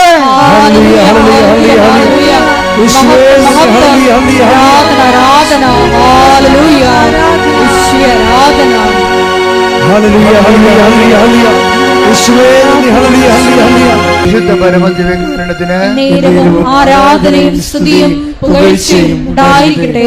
പരിശുദ്ധ പരമദിവ്യകാരുണ്യത്തിന് ആരാധനയും സ്തുതിയും പുകഴ്ചയും ഉണ്ടായിരിക്കട്ടെ. പിന്നെ അനിത ടോമി പറയുന്ന മൂന്നാമത്തെ കാര്യമുണ്ട്. ആ കാര്യം എന്ന് പറയണതേ, ഉടമ്പടി എൻ്റെ ജീവിതത്തിന് എനിക്ക് തന്നത്, ഉടമ്പടി ഞങ്ങളുടെ ആധ്യാത്മിക ജീവിതം ബലപ്പെടുത്തി. ഞങ്ങൾ ജീവിച്ചുകൊണ്ടിരുന്നത് സാധാരണ ഒരു ജീവിതമാണ്. അതിനകത്ത് കുശുമ്പും കുന്നായ്മയും പങ്കുവെക്കുമ്പോൾ തമ്മിലടിയും പരദൂഷണവും എല്ലാ സംഭവങ്ങളും ഉണ്ടല്ലോ സാധാരണ ജീവിതം. ഉടമ്പടിയോടുകൂടി ഈ സാധാരണ ജീവിതം അങ്ങോട്ട് മാറ്റും. ആ പേജ് അങ്ങോട്ട് കീറിക്കളയും. നിങ്ങൾ പലപ്പോഴും പേജ് കീറിക്കളയാത്ത ആൾക്കാർ ഇപ്പോഴും ഉണ്ട്. അതാണ് പ്രശ്നം. കുശുമ്പും കുന്നായ്മയും പരദൂഷണവും വെറുപ്പും വിദ്വേഷവും വാശിയും വൈരാഗ്യവും ഭർത്താവിനിടയ്ക്ക് ഭാര്യയും അങ്ങോട്ടും ഇങ്ങോട്ടും ഭക്ഷണം കഴിക്കാതിരിക്കുക, അങ്ങനെ മത്സരം, ഇങ്ങനെ പല, അതായത് ഒന്നും നിങ്ങളെ കീഴടങ്ങാൻ തയ്യാറല്ല. നിങ്ങളിതെല്ലാം, അതായത് നമ്മൾ ഓരോ വിഷയവും ക്രിസ്തുവിൻ്റെ നാമത്തിലാണ് നമ്മളെ ഏറ്റെടുക്കുകയോ വിട്ടുകൊടുക്കുകയോ ചെയ്യുന്നുണ്ടെങ്കിൽ നിങ്ങൾ ബലം പ്രാപിക്കും. ചിലപ്പോൾ നിങ്ങൾ നല്ല ആൾക്കാരായിരിക്കും, നിങ്ങളോട് ചെയ്ത അപരാധങ്ങളായിരിക്കും, നിങ്ങളെ റൈറ്റ് ഓഫ് ചെയ്തിട്ടില്ല. എഴുതി തള്ളാത്തോളം കാലം ആ തിന്മയിൽ നിങ്ങൾ നിൽക്കുകയാണ്. നിങ്ങളുടെ ശത്രു നിങ്ങളോട് ചെയ്ത തിന്മയിൽ തന്നെ നിങ്ങൾ നിൽക്കുകയാണ്. സുവിശേഷം രണ്ടിനെ ഒരുപോലെ കണ്ടത്. ഇടി കൊണ്ടവനെയും ഇടിച്ചവനെയും സുവിശേഷം പ്രതിയായിട്ട് തന്നെ കാണുന്നത്. എന്താ കാര്യം എന്നറിയാവോ? കർത്താവിനെ സ്വീകരിച്ചവനാണെങ്കിൽ ഇടി കൊണ്ടവൻ കർത്താവിൻ്റെ നാമത്തിൽ റൈറ്റ് ഓഫ് ചെയ്യും. ഈ വിശുദ്ധന്മാരുടെ ജീവിതം മുഴുവൻ അതല്ലേ കർത്താവ് റൈറ്റ് ഓഫ് ചെയ്യണം. നിന്റെ ഒരു കർണത്തടിക്കണവന് മറുകരണം കാണിച്ചു കൊടുക്കും, ക്ഷമിക്കണമെന്ന് പറഞ്ഞു. എന്താ കാര്യം? അതിനേക്കാൾ വലുതാണ്, നിന്നെ തല്ലിയവനേക്കാൾ വലുതാണ് ദൈവം നിനക്ക്. അപ്പോൾ ദൈവത്തെക്കാൾ വലുതാണ് എന്നെ തല്ലിയവനെന്ന് പറയുമ്പോഴേ തല്ലിയവനല്ലേ നിന്റെ ദൈവം. പറഞ്ഞാൽ മനസ്സിലാകുന്നുണ്ടോ? പറഞ്ഞാൽ മനസ്സിലാകുന്നില്ല. ഇത്തിരി പാടാണ്. അപ്പോൾ നിങ്ങൾ ഓർത്താ ഇത് ഈസിയാണെന്ന്. ഈസി അല്ല. ഇത് ഈസി അല്ലെന്ന് മനസ്സിലാകുമ്പോൾ ഈ കുരിശക്കാർ തുണിയില്ലാതെ കിടക്കണ കാണുമ്പോൾ മനസ്സിലാകണില്ല ഈസി അല്ലെന്ന്. ഈസി അല്ലേ ഇത്? പക്ഷെ നമ്മളത് വില കൊടുക്കണം. ചില ആൾക്കാർ ക്രിസ്തുവിൻ്റെ നാമത്തെ പ്രതി, ഞാൻ എപ്പോഴും ഓർക്കുകയെ, ബൈബിള് ഉപയോഗിക്കുന്ന ഏറ്റവും വലിയ ഉപാധി എന്ന് പറയണത്, കണ്ടീഷൻ എന്ന് പറയണത് ക്രിസ്തുവാണ്. ഇങ്ങനെ കണ്ടീഷൻ വെച്ച് ലോകത്ത് ആരുമില്ല. ഒരു മതനേതാക്കന്മാരും കണ്ടീഷൻ വെച്ച് പറയാൻ പറ്റത്തില്ല. കണ്ടീഷൻ വെച്ച് ക്രിസ്തുവിൻ്റെ നാമത്തിൽ ഞാനിത് ക്ഷമിക്കുന്നു എന്ന് പറയാൻ വേറെ ആരെക്കുറിച്ചും പറയാൻ പറ്റത്തില്ല. എന്താ കാര്യം? അവൻ നമുക്ക് വേണ്ടി അതുപോലെ ക്ഷമിച്ചത് കൊണ്ടാണ്, നമുക്ക് വേണ്ടി അതുപോലെ സഹിച്ചത് കൊണ്ടാണ്, അവൻ്റെ സഹനത്തെ പിതാവ് ഏറ്റെടുത്ത് അവൻ ഉയർത്തെഴുന്നേൽപ്പിച്ചത് കൃപയും മഹത്വവും മാറ്റിയത് കൊണ്ടാണ് അവൻ വിലയുള്ളവനായി മാറണത്. അതുകൊണ്ട് നമ്മുടെ സഹനങ്ങൾ, നമുക്ക് പരാജയം തന്നവർ, നമ്മളെ സങ്കടപ്പെടുത്തിയവർ, അവരോട് നമ്മൾ ക്രിസ്തുവിൻ്റെ നാമത്തിൽ, അവൻ്റെ നാമത്തിലാണ് എല്ലാ സംഭവവും. അപ്പോഴേ ഒരു ഉടമ്പടിയോടുകൂടി അവൻ്റെ നാമത്തിൽ നമ്മളെല്ലാം എഴുതി തള്ളുകയാണ്. അങ്ങനെയാണെങ്കിൽ ഇന്ന് മുതൽ ഉടമ്പടി വർക്കൗട്ടാവും. ദൈവത്തിൻ്റെ സങ്കടം എന്ന് പറയുന്നത് എന്താണെന്ന് അറിയാവോ? ദൈവം പ്രവർത്തിക്കണതല്ല പ്രശ്നം, പ്രവർത്തിച്ചിട്ട് നമ്മൾക്ക് അത് അനുഭവിക്കാൻ പറ്റണില്ലല്ലോ എന്നുള്ളതാണ് പ്രശ്നം. മനസ്സിലായില്ലേ? ദൈവം പ്രവർത്തിക്കുന്നുണ്ട്, പക്ഷെ പ്രവർത്തിച്ചിട്ട് നമുക്കത് അനുഭവിക്കാൻ പറ്റണില്ല. ഇപ്പം ചില ആൾക്കാർ പറയുന്നില്ലേ, മരുന്ന് കയറണില്ല എന്ന് പറയും. ഇഞ്ചക്ഷനുണ്ട്, ഡോക്ടറിന് എഴുതി കൊടുത്ത ഇഞ്ചക്ഷൻ മാർക്കറ്റിൽ നിന്ന് വാങ്ങിച്ചിട്ടുണ്ട്, മെഡിക്കൽ സ്റ്റോറിൽ നിന്ന് വാങ്ങിച്ചിട്ടുണ്ട്, അത് കുത്തിവെക്കാൻ ഒരു നേഴ്സുണ്ട്. പക്ഷേ നേഴ്സിന് എന്താ സംഭവിച്ചിരിക്കണത്? പൾസ് കിട്ടണില്ലെന്ന്. അതാണ് പ്രശ്നം. ഞരമ്പ് കിട്ടണില്ല. ബാക്കി അവിടെ ഇതൊന്ന് ചിന്തിച്ച് നോക്കിയേ, നിങ്ങൾ ചിന്തിച്ച് നോക്കിയേ. അതായത് മരുന്നുണ്ട്, രോഗം കണ്ടുപിടിച്ചു, അതിന് മരുന്നുണ്ട്, മരുന്ന് അവൈലബിൾ ആണ്, അത് പൈസ കൊടുത്തത് വാങ്ങിച്ചു, അത് കുറിക്കാൻ വേണ്ടി ഡോക്ടർ കുറിച്ച് തന്നിട്ടാണ് നമ്മൾ വാങ്ങിച്ചത്, അതിനനുസരിച്ച് അത് കുത്തിവെക്കാൻ വേണ്ടി നേഴ്സും വന്നിട്ടുണ്ട്. പക്ഷെ എന്താ പ്രശ്നം? ഞരമ്പ് കിട്ടണില്ല. അതാണ് പ്രശ്നം.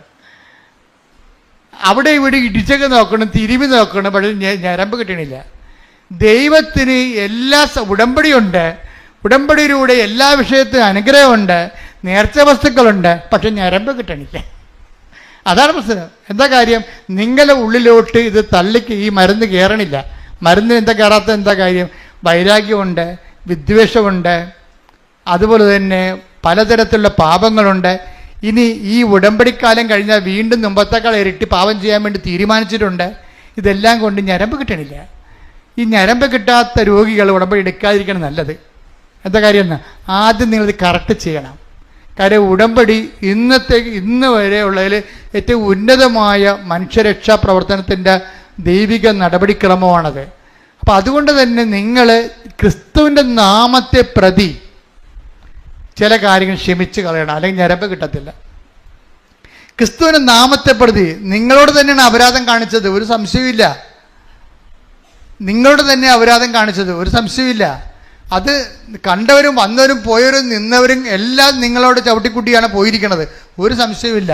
എല്ലാവരെയും മുമ്പിൽ കൊണ്ടുവന്നിട്ട് ഈ ഒരു ആളിൻ്റെ പേരിൽ, ഈ പാപത്തിന് വേണ്ടി പരിഹാരം ചെയ്തവൻ്റെ പേരിൽ, അവൻ്റെ പീഡാനുഭവങ്ങളോട് കൂട്ടിവെച്ചുകൊണ്ട് ഞാൻ യേശു ക്രിസ്തു നേടാൻ വേണ്ടി എല്ലാം കുപ്പയായിട്ട് കരുതണമെന്ന് പറയാൻ നിർത്തിയായാൽ അപ്പോൾ ഉടമ്പടിയുടെ കൃപ കയറാൻ തുടങ്ങും, മരുന്ന് കയറാൻ തുടങ്ങും. യേശു ക്രിസ്തുവിനെ പ്രതി ഞാനെല്ലാം കുപ്പയായി കിടന്നു. Take the word of God. സ്തുതിക്കട്ടെ. ഹല്ലേലൂയ, ഹല്ലേലൂയ, ഹല്ലേലൂയ, യേശുവേ നന്ദി. Hallelujah, hallelujah, hallelujah. ഫിലിപ്പി 3:8. ഫിലിപ്പി 3:8. എന്റെ കർത്താവായ എന്റെ കർത്താവായ യേശുക്രിസ്തുവിനെ പറ്റിയുള്ള ജ്ഞാനം കൂടുതൽ വിലയുള്ളതാകയാൽ സർവവും നഷ്ടമായി തന്നെ ഞാൻ പരിഗണിക്കുന്നു. അവനെ പ്രതി ഞാൻ സകലവും നഷ്ടപ്പെടുത്തുകയും ഉച്ഛിഷ്ടം പോലെ കരുതുകയുമാണ്. അപ്പൊ നീ പകരം ചെയ്യാനിരിക്കുന്ന ആള്, പ്രതികാരം ചെയ്യാനിരിക്കുന്ന ആള് നിന്നോട് അങ്ങനെ ചെയ്തില്ലേ, എന്നെ ഇങ്ങനെ ചെയ്തില്ലേ, എൻ്റെ കുടുംബം തുലച്ചില്ലേ, എൻ്റെ കല്യാണം മുടക്കിയില്ലേ, എനിക്ക് എൻ്റെ കുഞ്ഞുങ്ങളുടെ ഭാവി തുലച്ചില്ലേ, ഇങ്ങനെ ഇല്ലേ ഇല്ലേ എന്ന് ചോദിക്കുന്ന ഓരോ വ്യക്തിയെപ്പോഴും ഈ നോൻപ് കാലത്ത് ക്രിസ്തുവിൻ്റെ നാമത്തിലെ ഉച്ഛിഷ്ടം പോലെ വേസ്റ്റായിട്ട് കരുതണമെന്നാണ്. കാര്യം എന്തറിയാവോ? കർത്താവ് എന്താ പറയണത്? ഇനി നീ അവൻ്റെ പേര് എന്നെ സ്വീകരിക്കാൻ വേണ്ടി അവനോടുള്ള വൈരാഗ്യം, വിദ്വേഷവും, വക്രതയും, വഞ്ചനയും എല്ലാം സൂക്ഷിച്ചു കഴിഞ്ഞാൽ നീയും വേസ്റ്റാകും, അവനും വേസ്റ്റാകും. അതുകൊണ്ട് നീ എന്ത് ചെയ്യണം? എന്നെ പ്രതി അതെല്ലാം വേസ്റ്റായിട്ട് കരുതണം. വേസ്റ്റ് എന്ത് ചെയ്യും? കൊണ്ടേ കളയും, അല്ലെങ്കിൽ കത്തിച്ച് കളയും, അല്ലേ? വേസ്റ്റ് നമ്മൾ എന്താ ചെയ്യണത്? അപ്പം ക്രിസ്തുവിനെ പ്രതി നിങ്ങൾ കരുതി വച്ചിരിക്കുന്നത്, നിങ്ങളെ സങ്കടപ്പെടുന്ന വ്യക്തികളെ പൂർണ്ണമായിട്ട് നിങ്ങൾ എടുത്ത് കളയണം, വേണ്ടെന്ന് വെക്കണം. എന്നിട്ട് ക്രിസ്തുവിനെ നേടാൻ വേണ്ടിയാണ്, ക്രിസ്തുവിനെ നേടാൻ വേണ്ടിയാണ്.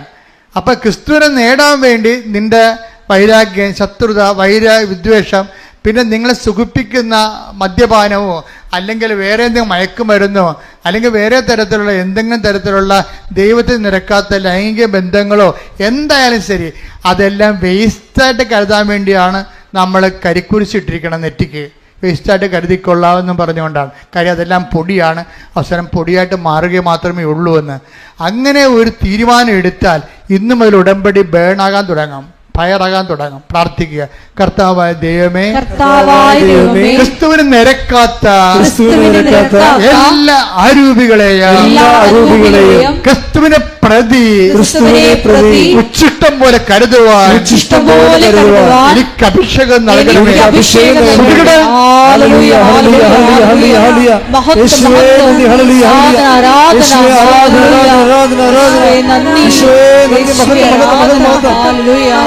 പരിശുദ്ധ പരമദിവ്യകാരുണ്യത്തിന് ആരാധനയും സ്തുതിയും പുകഴ്ചയും ഉണ്ടായിരിക്കട്ടെ.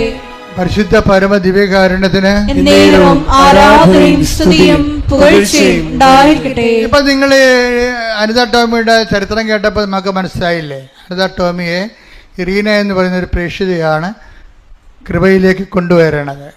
പക്ഷെ അതിനേക്കാൾ വരി നമുക്ക് ചിന്തിക്കാനുള്ളത്, അവരെ സൈക്കാട്രിസ്റ്റ് അവരെ സൈക്കാട്രിലോട്ട് വിട്ടതാണ്, ഡിപ്രഷനാണെന്നും പറഞ്ഞുകൊണ്ട്.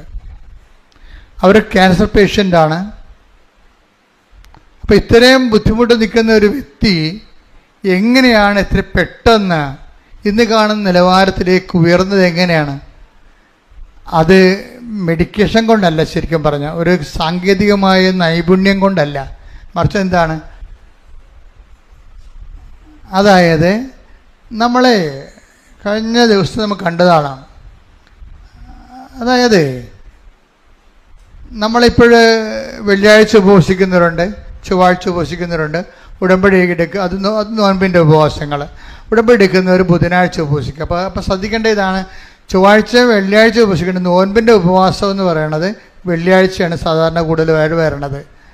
അപ്പോൾ എല്ലാ ദിവസവും പച്ചരിക്കറി തന്നെ ഉപയോഗിക്കുന്ന ഒത്തിരി പേരുണ്ട്, സഭയിൽ ഒത്തിരി പേരുണ്ട്. പക്ഷേ നിങ്ങൾ നല്ല കാര്യമാണ് ചെയ്യണത്. പക്ഷേ പ്രാർത്ഥനാ ജീവിതവും അതുപോലെ തന്നെ സുവിശേഷ സാക്ഷ്യ ജീവിതവും അതനുസരിച്ച് ക്രമീകരിക്കണം. കാര്യം നോൻപും ജീവിതവുമായിട്ടാണ് കണക്ട് ചെയ്യേണ്ടത്. പച്ചക്കറി കഴിച്ചാൽ മാത്രമാണ് നോൻപെങ്കിൽ ഈ ആടൊക്കെ നേരത്തെ സ്വർഗത്തിൽ പോകേണ്ടതാണ്, അല്ലേ? അപ്പം അതൊക്കെ നമ്മളെപ്പോഴും ഓർക്കേണ്ട ഇതാണ്, ജീവിതത്തെ ബന്ധിക്കാതെ അഭ്യാസങ്ങളും ആചാരങ്ങളും കാണിച്ചാൽ വല്ല ഫലങ്ങളൊന്നും കാണത്തില്ല. അപ്പം അതുകൊണ്ട് ജീവിതബന്ധിയായിട്ട് വേണം ഈ വിഷയം എടുക്കാൻ. നോൻപ് കാലത്ത് നമ്മൾ ഗുരുതരമായ രീതിയിൽ യുദ്ധകാല അടിസ്ഥാനത്തിൽ ദൈവത്തിലേക്ക് തിരിയുകയും, അതുകൊണ്ട് വചന വായനയും ഭയങ്കര സ്നേഹത്തോടെ വേണം വചനം വായിക്കാൻ. നിങ്ങൾ വചനം വായിക്കണ പലരും സാങ്കേതികമായിട്ടാണ് വായിക്കണത്. ഇപ്പം ഞാനൊക്കെ വായിക്കുമ്പോൾ കണ്ണ് നിറയും. അത് ഇന്ന സമയമൊന്നുമില്ല, സമയം പരിശുദ്ധാത്മാവ് തോന്നിക്കണ എല്ലാ സമയത്തും ഞാൻ വചനം വായിക്കുമ്പോൾ തന്നെ കയ്യിലെടുക്കുമ്പോൾ തന്നെ നമുക്കൊരു വൈബ്രേഷൻ ഉണ്ടാകും. വചനം എന്നുകൊണ്ട് അത്ര അനോയിൻ്റിൽ എഴുതിയിരിക്കുന്ന സംഭവമാണ്. നിങ്ങളെ സാധാരണ പുസ്തകം എടുക്കണ പോലെ ബൈബിൾ എടുക്കുമ്പോഴാണ് ഈ കുഴപ്പമുണ്ടാകുന്നത്. എന്നിട്ട് ചരിത്രം വായിക്കുന്ന പോലെ വായിക്കും, അതല്ല സംഭവം. ഈ വചനം തന്നെ, അതിൽ വചനമുണ്ടായിരുന്നു, വചനം ദൈവത്തോടെയായിരുന്നു, വചനം ദൈവമായിരുന്നു. അപ്പോൾ ദൈവത്തെ നമ്മൾ കയ്യിലെടുക്കുകയാണ് അക്ഷരരൂപത്തിൽ.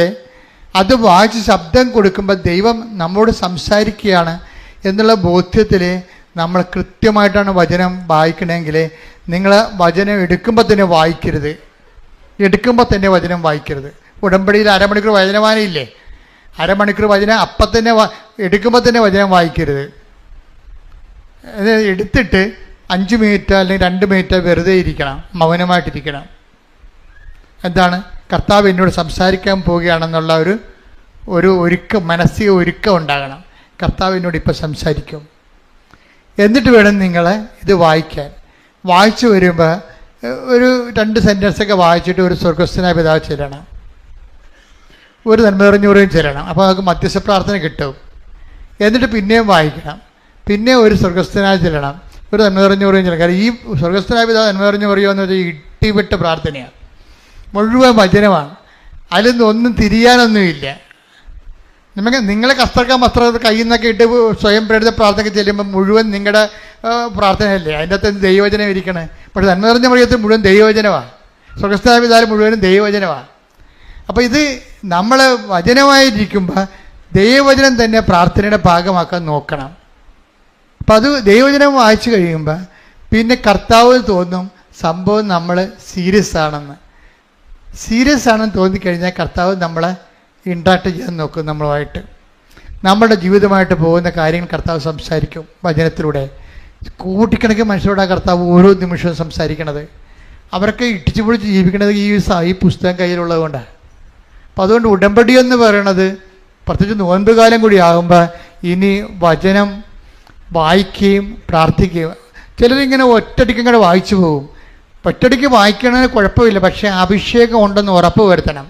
വചനം വായിക്കാൻ തുടങ്ങുമ്പോൾ തന്നെ നമ്മുടെ മനസ്സൊക്കെ ഇങ്ങനെ സന്തോഷം കൊണ്ട് ഇങ്ങനെ നിറയും, രൂപങ്ങളൊക്കെ ഇങ്ങനെ എഴുന്നു നിൽക്കും, കണ്ണൊക്കെ ഇങ്ങനെ നിറഞ്ഞു വരും, ദൈവസ്നേഹം ഇങ്ങനെ എടുത്ത് തുളുമ്പും.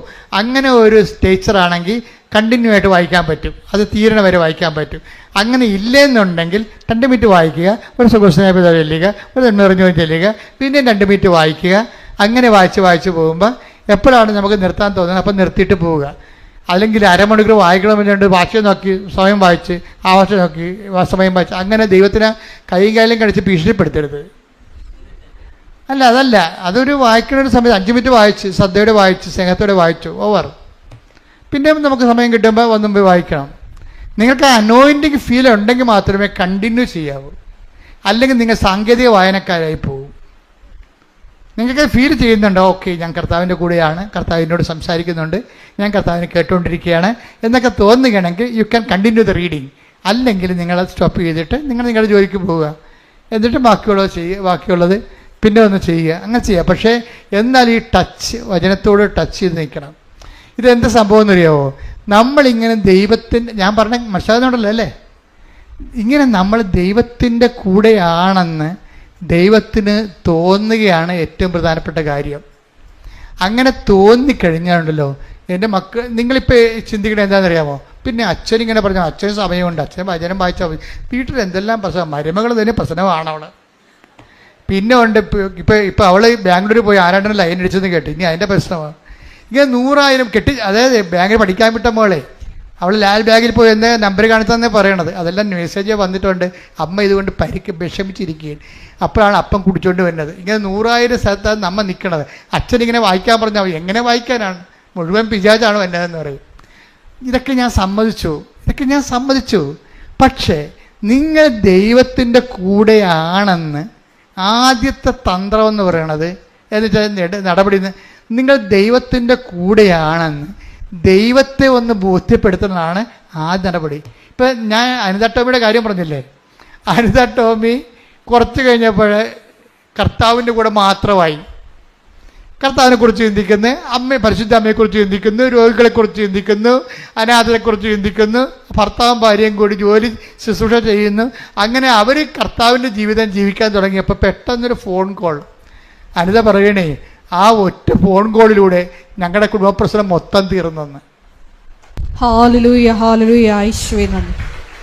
അപ്പൊ എൻ്റെ അടുത്ത അത് ആ സാക്ഷ്യം കേട്ടപ്പോൾ എനിക്ക് എന്തോന്നറിയാവോ, അനിത എന്തുമാത്രം അനിതയെ ഡിപ്രഷനാക്കി കൊണ്ടുപോയി സൈക്കാട്രി തള്ളിയത് ഈ കുടുംബ പ്രശ്നമാണ്. പക്ഷെ നിന്റെ ദൈവത്തിന് നിന്റെ പ്രശ്നം തീർക്കാൻ ഒരു ഫോൺ കോൾ മാത്രം മതി. കൈയടിക്കട്ടെ, ശ്രദ്ധിക്കട്ടെ.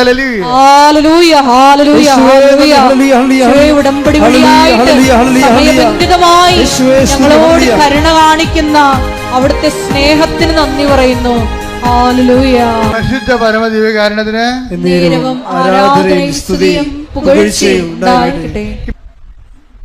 ഐസയ്യാ 43:2 എന്താണ്? നീ അഗ്നിയിലൂടെ നടക്കും, പറഞ്ഞേ, നീ അഗ്നിയിലൂടെ നടക്കും, അഗ്നി നിന്നെ വിഴുങ്ങുകയില്ല. ദൈവം പറയണതാണ്, വിഴുങ്ങണ്ടെന്ന് പറയണതാ. വിഴുങ്ങണ്ടെന്ന് പറയും. നമ്മൾ പ്രശ്നങ്ങളെ നമ്മളെ വിഴുങ്ങി. ഇപ്പൊ യോനാനെ സിമിംഗലം വിഴുങ്ങിയില്ലേ, എന്നിട്ട് അത് ദഹിച്ചില്ലല്ല. യോനാനെ തിമിംഗലം വിഴുങ്ങി. കഴിഞ്ഞ സെപ്റ്റംബർ മാസത്തിൽ ഞാൻ താമസിച്ചത്, ഇസ്രയേലിൽ ധ്യാനിപ്പിക്കാൻ പോയപ്പോൾ താമസിച്ചത് ഈ കടലിൻ്റെ അരികിലാണ്. ഒരു മല മുകളിൽ, ഒരു കുന്നിൻ്റെ മുകളിൽ കടലിൻ്റെ മുകളിൽ ഒരു കുന്ന്, കടലിൻ്റെ അരികിൽ. അപ്പോൾ അവിടെ ഒരു ജോപ്പ നഗരത്തിലാണ് താമസിച്ചത്. അപ്പോൾ അവിടെ നിന്നിട്ട് അവിടുത്തെ അച്ഛൻ പറഞ്ഞത്, ആ കാണുന്ന തീരമില്ല, ജനലക്കിടന്ന് ജനലിൽ താഴെയിട്ട് കടലിൻ്റെ അരികിലേക്ക് അത് നോക്കുമ്പോൾ അവിടെയാണ് ജോന കൊണ്ടുവന്ന് തിമിംഗലം കൊണ്ടുവന്ന് ജോനാനെ കലക്കിയിട്ടിരിക്കുന്ന സ്ഥലമാണെന്ന് പറഞ്ഞു എന്നോട്. അപ്പോൾ ഞാൻ കുറേ നേരം നോക്കി, പിറ്റേ ദിവസവും നോക്കി, ഇങ്ങോട്ട് പോരണവർ നോക്കിക്കൊണ്ട് നിന്ന്. എന്നുവെച്ചാൽ അത്രയ്ക്ക് ഭയങ്കര സുന്ദരമാണ്. നമ്മൾ കർത്താവ് വലിയ വലിയ കാര്യങ്ങൾ ചെയ്ത സ്ഥലത്ത് പോണതേ വലിയൊരു ഭാഗ്യമാണ് ശരിക്കും. അപ്പോൾ അവിടെ ചെന്നപ്പോൾ ഇപ്പം ഞാനെപ്പോഴും ഓർക്കുകയെ, ഈ തിമിംഗലം വിഴുങ്ങിയത് സത്യമാണ്, പക്ഷേ ദഹിക്കാൻ കർത്താവ് അനുവദിച്ചില്ല. അതാണ് വിഷയം. അത് തന്നെയാണ് ഈ ഐസയ്യാ പറയണത്. നീ അഗ്നിയിലൂടെ നടക്കും, പക്ഷെ അഗ്നി നിന്നെ ദഹിപ്പിക്കാൻ ഞാൻ അനുവദിക്കത്തില്ല. കർത്താവ് ആദ്യം ചെയ്യണ വിഷയം എന്താണെന്നറിയോ? നീ ഉടമ്പടിയിലോട്ട് വന്നു കഴിയുമ്പോൾ കർത്താവ് ചെയ്യണത് എന്താണ്? നിന്നെ പൊള്ളലേൽപ്പിക്കാത്ത രീതി, തീ കത്തിക്കൊണ്ടിരിക്കും, പക്ഷെ പൊള്ളലേൽപ്പിക്കുക. ദാനിയേലും അങ്ങനെയാണ്. ദാനിയേലിനെ കൊണ്ട് ഈ ക്രിസ്തുമുഖക്കുഴിയിലൊക്കെ ഇട്ടതല്ലേ. അതുപോലെ തന്നെ ബെൽത്താസർ രാജാവിന്, അതുപോലെ തന്നെ ഈ ഇവരെ കൊണ്ടുപോയി തീക്കുണ്ടത്തിലിട്ടതല്ലേ, ആ സമയത്തൊക്കെ തീ കത്തും, പക്ഷെ പൊള്ളലേക്കത്തില്ല. ദൈവം എപ്പോഴും ചെയ്യേണ്ടത് മഹാസംഭവങ്ങളാണ്. ഇപ്പം ഈ അനിത ടോമിയുടെ കാര്യം തന്നെ എടുത്ത് 2 മുഴ കാണും, ആ മുഴക്ക് ക്യാൻസർ ഇല്ല. കാണാത്തൊരു മുഴയുണ്ട്, അതിൻ്റെ അടിയിലാണത്, കാണാൻ പറ്റില്ല, അതിന് ക്യാൻസറുണ്ട്. കണ്ട മുഴക്ക് ക്യാൻസർ ഇല്ല. കാണാത്ത മുഴ അവളെ അറിയിക്കാതെ കർത്താവ് കൊണ്ടുനടന്ന് ക്യാൻസറായിട്ട്. എന്നിട്ട് സമയം കിട്ടിയപ്പോൾ അവൾ കർത്താവിലേക്ക് തിരിഞ്ഞ സമയത്ത് എന്ത് ചെയ്ത്, അത് ബയോപ്സി ചെയ്ത് കഴിഞ്ഞപ്പോൾ ആണ് നമ്മൾ അറിയേണ്ടത് നെഗറ്റീവാണെന്ന്. പക്ഷേ ഇവൾ പറയണത് എന്ത് വിഷയം, അത് പോസിറ്റീവാണെന്ന്. ഇവളെന്താ പറയണമെന്ന് അറിയാമോ? ഇവളെ അപകടത്തിലാണ് എനിക്ക് മനസ്സിലായത്. ഇങ്ങനെ ഇത് FNAC ചെയ്തപ്പോഴേ ഇത് പോസിറ്റീവാണ്, ക്യാൻസർ ഉണ്ടെന്ന് പറഞ്ഞപ്പോഴേ ഇത് FNACക്ക് ടെസ്റ്റ് കൊടുത്ത് വിട്ടില്ലേ. അപ്പോൾ എല്ലാവരും വന്നിട്ട് FNAC ടെസ്റ്റ് കഴിഞ്ഞാൽ എന്നെ കണ്ടിട്ട് പറയും, അച്ഛാ FNACക്ക് പോയിട്ടുണ്ട്, ബയോപ്സിക്ക് പോയിട്ടുണ്ട്, അച്ഛാ പ്രാർത്ഥിക്കണമെന്ന് പറഞ്ഞിട്ട് കരയും. ഇവർക്ക് ഈ കരച്ചിൽ പോലും വരണില്ല. എന്താ കാരണം എന്നറിയാവോ? ഇവൾ മടുത്തു, ചാകട്ടെന്ന രീതിയിലാക്കിപ്പോയി. പിടിവിട്ടേ, ആളിൻ്റെ ജീവിതം പിടിവിട്ട് പോയി. പ്രാർത്ഥിക്കാൻ പോലും തോന്നത്തില്ല. ഇപ്പം നമ്മളെ കൈയും കാര്യം, ഇപ്പം മുങ്ങിപ്പോണ ആൾ കൈയും കാര്യമായിട്ട് അടിക്കണ്ടേ, ആ മുങ്ങട്ടെ, ചാകട്ടെ, എവിടെയെങ്കിലും പോയി അടിയട്ടെ. മനസ്സിടിഞ്ഞു പോയി. അതാണ് ഡിപ്രഷൻ എന്ന് പറയണത്. അങ്ങനെ നമ്മളെക്കൊണ്ട് തന്നെ നമ്മളെ രക്ഷിക്കാനുള്ള എല്ലാ ഇച്ഛാശക്തിയും കെട്ട് കഴിയുമ്പോഴും ദൈവം എന്താ പറയണത്? നിനക്ക് തന്നെ നിന്നെ വേണ്ടെങ്കിലും എനിക്ക് നിന്നെ വേണമെന്ന്. കൈയടിച്ച് ശ്രദ്ധിക്കട്ടെ. ഹല്ലേലൂയ, ഹല്ലേലൂയ, ഹല്ലേലൂയ, യേശുവേ നന്ദി. ഹല്ലേലൂയ, ഹല്ലേലൂയ, ഹല്ലേലൂയ, യേശുവേ സ്തുതി. ഹല്ലേലൂയ, ഹല്ലേലൂയ, യേശുവേ ആരാധന.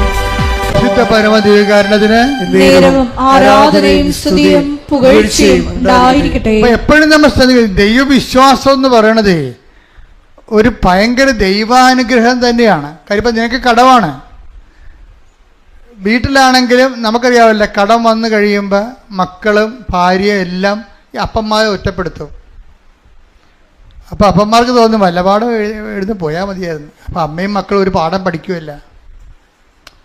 എന്താ പ്രശ്നം എന്ന് വെച്ച് കഴിഞ്ഞാൽ അതൊക്കെ നീ അറിയണം. ഇപ്പം നിനക്ക് ഇപ്പോൾ പൈസ കിട്ടണില്ല, നിനക്ക് കടമാണെന്ന് പറയുമ്പോൾ പിള്ളേർക്ക് എക്സ്കർഷന് പോകണമെങ്കിൽ സമയത്ത് പൈസ ചോദിച്ചാൽ കൊടുത്തില്ലെങ്കിൽ നമ്മൾ 1000 എക്സ്കർഷന് പിള്ളേർക്ക് പൈസ കൊടുത്തിട്ടുണ്ട്. അവസാനത്തെ എക്സ്കർഷന് പൈസ കൊടുത്തില്ലെങ്കിൽ ഈ പെരിച്ചാഴ് അപ്പനല്ല എന്ന് പറയും. അത്രയേ ഉള്ളൂ മക്കളെന്നൊക്കെ പറയണത്. നിങ്ങളെ മക്കളെ വളർത്തി പഠിക്കുന്നതോട് ഞാൻ പറഞ്ഞു തരികയാണ്, ഞാൻ പല മക്കളെ കണ്ടിട്ടുണ്ട്. അപ്പം നിങ്ങൾ ആനയാണ് പാലാണ് തേനാണെന്നൊക്കെ പറഞ്ഞുകൊണ്ട് ഇവർ ദൈവത്തെ പോലും പറഞ്ഞുകൊണ്ട് ഇവർക്ക് വേണ്ടി ജീവിക്കുകയാണ്. പക്ഷെ നിങ്ങൾക്ക് എന്തെങ്കിലും സംഭവിച്ചു, നമ്മുടെ ജീവിതത്തിന് കാശിൻ്റെ കാര്യത്തിൽ എന്തെങ്കിലും സംഭവിച്ചു കഴിഞ്ഞാൽ അന്ന് ഈ ബന്ധങ്ങളെല്ലാം ഗോവിന്ദ. അതാണ് വിഷയം. അപ്പം അതുകൊണ്ട് തന്നെ ആദ്യമേ തന്നെ നിങ്ങൾ ജാമ്യം എടുക്കണം, എനിക്ക് നല്ലത്. അതുകൊണ്ടാണ് ദൈവം പറയണത്, കർത്താവ് ചോദിക്കില്ലേ, നിൻ്റെ ഭർത്താവിനേക്കാളും നിൻ്റെ ഭാര്യയെക്കാളും മക്കളെക്കാളും എന്നെ സ്നേഹിക്കുന്നുവോ എന്ന് ദൈവം ചോദിക്കുന്നുണ്ടെങ്കിൽ അങ്ങനെ സ്നേഹിക്കാൻ വേണ്ടി മാത്രം അവൻ പോന്നവനാണ്. കൈയടിച്ച് ശ്രദ്ധിക്കട്ടെ. Hallelujah, hallelujah, hallelujah, hallelujah,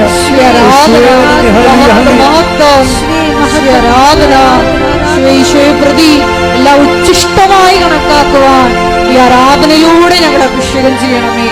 hallelujah, hallelujah. പരിശുദ്ധ പരമദിവ്യകാരുണ്യത്തിന് വിശ്വസിക്കാൻ തോന്നണത് തന്നെ ഒരു ദൈവാനുഗ്രഹത്തിൻ്റെ ലക്ഷണമാണ്. പിന്നെ നിങ്ങൾക്ക് കറണ്ട് ഉണ്ട്, സിംഗിൾ ഫേസ് ആണെങ്കിലും ഉണ്ട്. ഇനി നിങ്ങളത് ബൂസ്റ്റ് ചെയ്ത് ഉടമ്പടിയിലോട്ട് വരുമ്പോൾ പെട്ടെന്നാണ് കത്തിപ്പിടിക്കണത്. അപ്പോൾ നിങ്ങൾ ഇതിനെല്ലാത്തിനെയും അതിജീവിക്കും. ഒരു കാര്യം നമ്മൾ അനിത എന്ന് മനസ്സിലാക്കിയ കാര്യം വെച്ചാൽ അവൾക്ക് തന്നെ അവളെ വേണ്ടാത്ത സമയമുണ്ടായിരുന്നു. അവർക്ക് തന്നെ അവളെ വേണ്ടാത്ത സമയം. അതാണ് ഇങ്ങനെ ഡിപ്രഷൻ അടിച്ചിട്ട് മരിക്കട്ടെ, ആർക്ക് ചെയ്താം, എനിക്ക് ചെയ്താവില്ല, പിന്നെ എന്തിനാ നാട്ടുകാർക്ക് ചെയ്താം എന്ന രീതിയിലേക്ക് വരുമ്പോഴും എന്താ പറ്റണത്? ആ ദൈവത്തിൻ്റെ ആ കുടുംബത്തിൽ, ഞാനിപ്പോൾ ഈ കുടുംബത്തിൻ്റെ ആധ്യാത്മികത എപ്പോഴും പറയുന്നത്, എൻ്റെ മക്കളെ, കുടുംബത്തിൽ ഇപ്പം പല വ്യക്തികൾക്കും പല സമയത്താണ് ഇതുപോലെ ന്യൂനമർദ്ദം ഉണ്ടാകണതേ. ന്യൂനമർദ്ദമാണല്ല നമുക്ക്, അതായത് നമ്മുടെ പവറെല്ലാം വേറെ സ്ഥലത്തേക്ക് പോവുകയും നമ്മൾ നിസ്സഹായമായി നിൽക്കുകയും ചെയ്യുമ്പോൾ മരണബോധം വന്ന് വലിച്ച് ഇവിടെ നമ്മൾക്ക് കയറി വരും. അങ്ങനെ വരുമ്പോഴാണ് നമുക്ക് ആത്മഹത്യനൊക്കെ തോന്നുന്നത്. പക്ഷെ ഒരു കാര്യമുണ്ട്, നമ്മൾക്ക് ഒരു കൃപ നമ്മുടെ കുടുംബത്തിലുണ്ടെങ്കിൽ ഇപ്പം ആചാരമൊക്കെ നടത്താം, പള്ളിയിൽ പോകാം, കുർബാനയ്ക്കുള്ള പാട് നടത്താം. ഇപ്പം ഞാൻ ചില സമയത്ത് ഓർക്കുവേ, ഈ കുർബാനയ്ക്കുള്ള പാട്, പ്രത്യേകിച്ച് ലത്തീങ്കാരുടെ ഇടയിലുള്ള കുർബാനയ്ക്കുള്ള പാട് ഒരു 1.5 കുർബാനയ്ക്കുള്ള പാടാണ്. അതിനേക്കാൾ നല്ല കല്യാണം കഴിക്കണം എന്ന് തോന്നണം. എന്താ പ്രശ്നം വെച്ച് കഴിഞ്ഞാൽ ഒരു കല്യാണ വീട് പോലെയാണ്. പണ്ട് ഇത്രയും പ്രശ്നങ്ങളില്ലായിരുന്നു. പണ്ട് കുർബാനയ്ക്കുള്ള പാടിന് തലയോട്ടപ്പനും വരുന്നു, പള്ളി കൊണ്ടുപോകുന്നു, തിരിച്ചു വരുന്നു, തീർന്നു, ഒരു കാപ്പി കൂടി കൊണ്ട് ചാപ്റ്റർ ക്ലോസ് ചെയ്യും. ഇന്നിപ്പോൾ 2.5 ലക്ഷം രൂപയൊക്കെ കടവാണ്. ഈശോ വന്നതിൻ്റെ പേരിൽ ഇവരെല്ലാം പിശാചുക്കളായിട്ട് മാറും. ഈശോ ആ കുടുംബത്തിൽ വന്നതിൻ്റെ പേരിൽ മാത്രം അമ്മയും അപ്പനും എല്ലാം പിശാചുക്കളായിട്ട് മാറും. ആ 2-3 ആഴ്ച ആ വീട്ടിലെ അവസ്ഥ കാണണം നിങ്ങൾ. മനഃപൂർവ്വം അറിഞ്ഞുകൊണ്ട് ദൈവത്തെ ചതിക്കണതാണിത്. ഇങ്ങനെ കുർബാനയ്ക്കുള്ള പാട് നടത്തി പാപികളായ പണ്ടാരങ്ങൾ കുറേ എണ്ണം ഉണ്ട് സഭയിൽ. അപ്പം ഇങ്ങനെ നിങ്ങളിതെല്ലാം കണ്ടിട്ട് ഓരോ സംഭവങ്ങൾ കഴിയുമ്പോൾ ഇവർ വിശുദ്ധരാണെന്നോ ദൈവത്തിന് അടുപ്പമുണ്ടെന്നോ ഒന്നും അർത്ഥമില്ല. ഓരോ ആചാരങ്ങളും അർത്ഥം അറിയാതെ ആചരിച്ച് അനാചാരങ്ങളാക്കിയിട്ട് ആത്മഹത്യ ചെയ്യാണ് ആൾക്കാർ ചെയ്യണത്. യഥാർത്ഥത്തിലുള്ള അരൂപിയിലാണ് ഇതൊക്കെ ചെയ്യണമെന്നുണ്ടെങ്കിൽ ഒരു പ്രൊട്ടക്ഷൻ കിട്ടും, നമുക്ക് ഒരു സംരക്ഷണം കിട്ടും ദൈവത്തിൻ്റെ. ഇപ്പം അനിത ടോമിയെ ദൈവം സംരക്ഷിച്ചില്ലേ? അവൾക്ക് പോലും അവളെ വേണ്ടാത്ത സമയമായില്ല. അവൾക്ക് പോലും അവളെ വേണ്ട, അവൾക്ക് ഡിപ്രഷനാണ്. അപ്പോൾ അവൾ പറയണത് ചാകട്ടെ, ഒരു മരുന്നും വേണ്ട എന്ന് പറയുമ്പോഴാണ് മനസ്സിൽ തോന്നും, ആരെങ്കിലും ഈശോനോട് ബന്ധമുള്ള ആരോടെങ്കിലും ഒന്ന് സംസാരിച്ചാൽ കൊള്ളാമായിരുന്നു. അപ്പോഴേ എന്താണ്, മാതാവ് കൊണ്ടുവന്ന് റീനയെ കൊടുക്കുകയാണ്. ഇതാണ് നീ പറഞ്ഞ ആള്. അത് തന്നെ, റീന അച്ഛനുമല്ല കന്യാസ്ത്രീയുമല്ല, ഒരു വീട്ടമ്മയാണ്. പക്ഷെ എന്താണ്, പവേഡാണ് ആൾ, പവേഡാണ്. അപ്പോൾ പറഞ്ഞ നിനക്ക് ഡിപ്രഷൻ ഇല്ല, കണ്ടാ സുവിശേഷം പോണ പോക്ക് കണ്ടല്ല, നിനക്ക് ഡിപ്രഷൻ ഇല്ല, നീ കൃപാസ അമ്മയുടെ കാര്യം ചവിട്ട്, മണ്ണി ചവിട്ട്. പിന്നെ എന്താണ് അമ്മ തീരുമാനിച്ചോളൂ. അമ്മ തീരുമാനിക്കുമ്പോൾ എന്താ പറയണത്, വന്ന് സാക്ഷ്യം പറഞ്ഞോളാൻ പറയുക. അമ്മ തീരുമാനിച്ച് അപ്പം തന്നെ പച്ചക്ക വരക്കും, പച്ചക്ക് അപ്പം തന്നെ മഷിയുടെ വരക്കും. ദൈവത്തിൻ്റെ തിരുസന്നിധിയിൽ നിനക്ക് നിന്നെ വേണ്ടെങ്കിലും അതല്ലേ ബൈബിൾ പറയണത്. Take the board of God, ശ്രദ്ധിക്കട്ടെ. Hallelujah hallelujah hallelujah hallelujah hallelujah. യേശുവേ നന്ദി, ഹല്ലേലൂയ ഹല്ലേലൂയ ഹല്ലേലൂയ. യേശുവേ ആരാധന ആരാധന ആരാധന. Hallelujah hallelujah hallelujah hallelujah. യേശുവേ സ്തുതി, ഹല്ലേലൂയ ഹല്ലേലൂയ. ഹെബ്രായർ 13:5. ഹെബ്രായർ 13:5. ഞാൻ നിന്നെ ഒരു വിധത്തിലും അവഗണിക്കുകയോ ഉപേക്ഷിക്കുകയോ ഇല്ല എന്ന് അവിടുന്ന് പറഞ്ഞിട്ടുണ്ടല്ലോ. അതാണ്, അവിടുന്ന് പറഞ്ഞിട്ടുണ്ടല്ലോ. അതെപ്പോഴും ഓർക്കണം നമ്മള്. അവർ നേരത്തെ പറഞ്ഞതാണത്. ഞാൻ ഒരു കാരണവശാലും നിന്നെ ഉപേക്ഷിക്കുകയോ അവഗണിക്കുകയോ ചെയ്യത്തില്ല എന്ന് അവിടുന്ന് പറഞ്ഞിട്ടുണ്ടല്ലോ. അതുകൊണ്ടാണ് നേരത്തെ ഉള്ള അവിടുത്തെ വാക്കിൻ്റെ അടിസ്ഥാനത്തിലാണ് അനിത ടോമിക്ക് അവളെ തന്നെ വേണ്ടെങ്കിലും ദൈവത്തിന് അവളെ വേണമെന്ന് പറഞ്ഞ് ചേർത്ത് പിടിക്കണത്. ഇതിൻ്റെ ഈ ചേർത്ത് പിടിക്കൽ തന്നെ ഉടമ്പടിയിലോട്ട് വരുമ്പോൾ ദൈവം ഒരു കാലത്ത് നിന്നെ കൈവിടാതെ പിടിക്കുക തന്നെയല്ല, ആ വിഷയം നീ കൈകാര്യം ചെയ്യുന്നവരെ നിന്റെ കൂടെ നിന്നുകൊണ്ട് സഞ്ചാരിമാരെ കൈകാര്യം ചെയ്തുകൊണ്ട് നിന്നെ ഉയർത്തി അവളെ അനിത ടോമിയെ പൂർണ്ണമായി സുഖപ്പെടുത്തി അവിടെ കുടുംബ പ്രശ്നങ്ങൾ പരിഹരിച്ചു, അവിടെ കുടുംബജീവിതം ക്രമീകരിച്ചു, അവളെ വിശുദ്ധീകരിച്ചു, അവളെ സാക്ഷിയാക്കി. കൈയടിച്ച് ശ്രദ്ധിക്കട്ടെ. ഉടമ്പടിയിലൂടെ കുടുംബത്തെ തൊട്ട അവിടുത്തെ കാരുണ്യത്തിന് അമ്മയുടെ കരുതലിന് നന്ദി പറയുന്നു. Hallelujah hallelujah.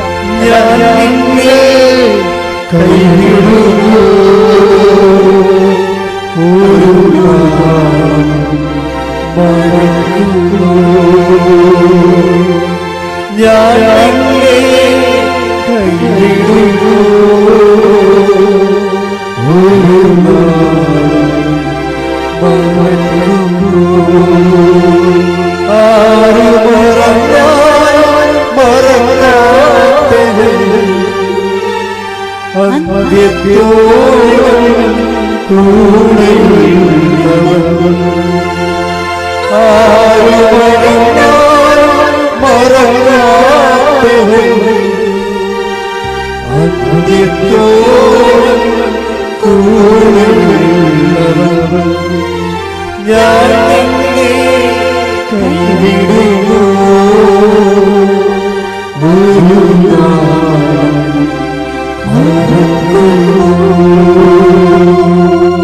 എല്ലാവരും എഴുന്നേൽക്കുക. പരിശുദ്ധ പരമദിവ്യകാരുണ്യത്തിന് നേരവും ആരാധനയും സ്തുതിയും പുകഴ്ചയും ഉണ്ടായിരിക്കട്ടെ. പരിശുദ്ധ പരമദിവ്യകാരുണ്യത്തിന് നേരവും ആരാധനയും സ്തുതിയും പുകഴ്ചയും ഉണ്ടായിരിക്കട്ടെ. പരിശുദ്ധ പരമദിവ്യകാരുണ്യത്തിന് നേരവും ആരാധനയും സ്തുതിയും പുകഴ്ചയും ഉണ്ടായിരിക്കട്ടെ. ഈ ആരാധനയിലൊക്കെ പറയുന്ന സന്ദേശങ്ങളെല്ലാം പിന്നീട് സാക്ഷ്യമായിട്ട് വരുന്നുണ്ട്. ഇന്നലെയും ഒരു സാക്ഷ്യം വന്നിരുന്നു. ആരാധനയിൽ നൽകിയ സന്ദേശമാണ്. അതുകൊണ്ട് തന്നെ വിശ്വാസത്തോടെ വേണം ഇതെല്ലാം ചെയ്യാൻ. അച്ഛൻ പ്രാർത്ഥിക്കും, മക്കളെ അറിയാവുന്നൊരു വിശ്വാസപ്രമാണം ചൊല്ലിക്കൊണ്ട് സ്വരുതി പ്രാർത്ഥിക്കണം, അല്ലാത്തൊരു സ്തുതിക്കണം. രോഗത്തിൻ്റെ ഓരോ രോഗങ്ങളും അച്ഛൻ പറയുന്നത് നിങ്ങളെ കൈകൾ മാറ്റി മാറ്റി അച്ഛൻ്റെ പ്രാർത്ഥനയുമായിട്ട് കർത്താവ് തരണമനുസരിച്ച് മുന്നോട്ട് പോകും. നിങ്ങളെന്ത് ചെയ്യണം? നിങ്ങൾക്കുള്ള രോഗങ്ങൾ വ്യത്യസ്തമായ സ്ഥലങ്ങളിൽ കൈ മാറ്റി മാറ്റി വെച്ചുകൊണ്ട് വിശ്വാസപ്രമാണം ചൊല്ലിക്കൊണ്ടിരിക്കണം. അല്ല ഒരു സ്ഥലത്ത് തന്നെ കൈവച്ചുകൊണ്ടിരിക്കരുത്. രോഗമുള്ളവരുണ്ട്, ചിലപ്പോൾ ഗർഭാശയ രോഗികളുണ്ടാകും, ചിലപ്പോൾ കിഡ്നി രോഗികളുണ്ടാകും, അല്ലെങ്കിൽ ഗ്ലോയിത്തറിൻ്റെ അസുഖമുള്ളവരുണ്ടാകും, ചിലപ്പോൾ നടുവേദനക്കാരുണ്ടാകും. അപ്പം ഒരാൾക്ക് തന്നെ പല രോഗങ്ങളുണ്ടാകും. അവർ കർത്താവിൻ്റെ നാമത്തിൽ കൈകൾ മാറ്റി വെച്ചുകൊണ്ടിരിക്കണം. കർത്താവേ, നമുക്ക് പ്രാർത്ഥിക്കാൻ തുടങ്ങാം. സ്തുതിക്കട്ടെ. Hallelujah, hallelujah, hallelujah, hallelujah. മഹത്വം, മഹത്വം, ആരാധന, ആരാധന. Hallelujah, hallelujah, hallelujah. യേശുവേ ആരാധന. ഹല്ലേലൂയ. കർത്താവിന്റെ ഉന്നതമായ നാമത്തിന് സ്വസ്ഥം ചെയ്യുന്നു. കർത്താവിന്റെ വിശുദ്ധ പൗരോഹിത്യത്തെ മഹത്വപ്പെടുത്തണമേ. കർത്താവ് സഭയിലുള്ള സാന്നിധ്യം പ്രകടമാക്കണമേ. 39 വർഷം ഞാൻ അർപ്പിച്ച കുർബാനയുടെ യോഗ്യതയാൽ 39 വർഷം അർപ്പിച്ച കുർബാനയുടെ യോഗ്യതയാൽ കൃപാസ്ഥാനത്താറെ ജീവനോടെ പ്രത്യക്ഷപ്പെട്ട പരിശുദ്ധ അമ്മയുടെ മാധ്യസ്ഥതാൽ കർത്താവിന് തിരുമുറുവാർന്ന വലതുകരം, കർത്താവിന് തിരുമുറുവാർന്ന വലതുകരം, അനുഗ്രഹത്തിന്റെ അത്ഭുതകരം നിങ്ങളുടെ ശിരസിൽ വെക്കട്ടെ എന്ന് പ്രാർത്ഥിക്കുന്നു.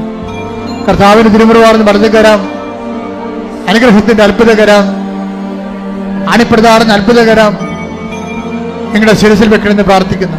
കർത്താവേ, കർത്താവേ, അടിപ്പഴ പോലെ വൈദാഘാതം പോലെ ദൈവികമായ ശക്തി നിങ്ങളിലേക്ക് ആവശ്യിക്കട്ടെ. ഈശോ, ഈശോ, ഈശോ നിന്റെ വിശുദ്ധ പൗരോഹിത്യത്തെ മഹത്വപ്പെടുത്തണമേ.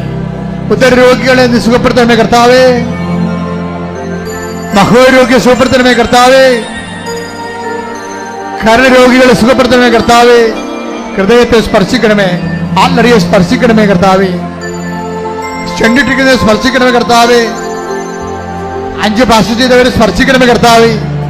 ദൈവത്തിന്റെ കരുണ, ദൈവത്തിന്റെ ശക്തി, ദൈവത്തിന്റെ പരിശുദ്ധാത്മാവ് നിങ്ങളൊക്കെ അടിപ്പിണർ പോലെ അടിപ്പിണർ പോലെ അടിപ്പിണർ പോലെ വൈദാഘാതം പോലെ വൈദാഘാതം പോലെ ദൈവികമായ ശക്തി അരിച്ചിറങ്ങട്ടെ. ശ്രദ്ധിക്കട്ടെ.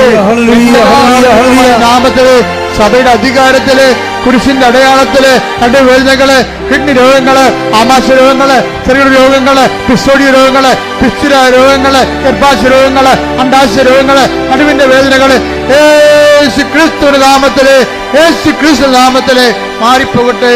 Hallelujah, hallelujah, hallelujah, hallelujah. നാമത്തെ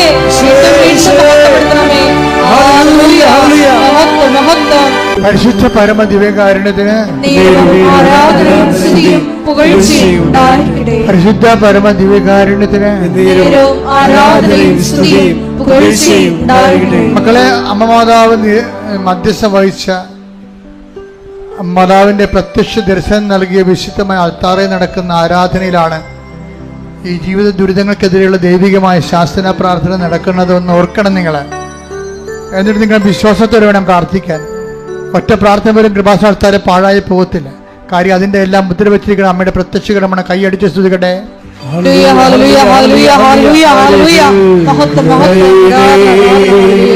സദയം തുടരണേ സുഖമായി സ്വർത്തി പ്രാർത്ഥിക്കുക, സ്വർത്തി പാടുക. ആരെങ്കിലും സദയം തുടരണേ സുഖമായി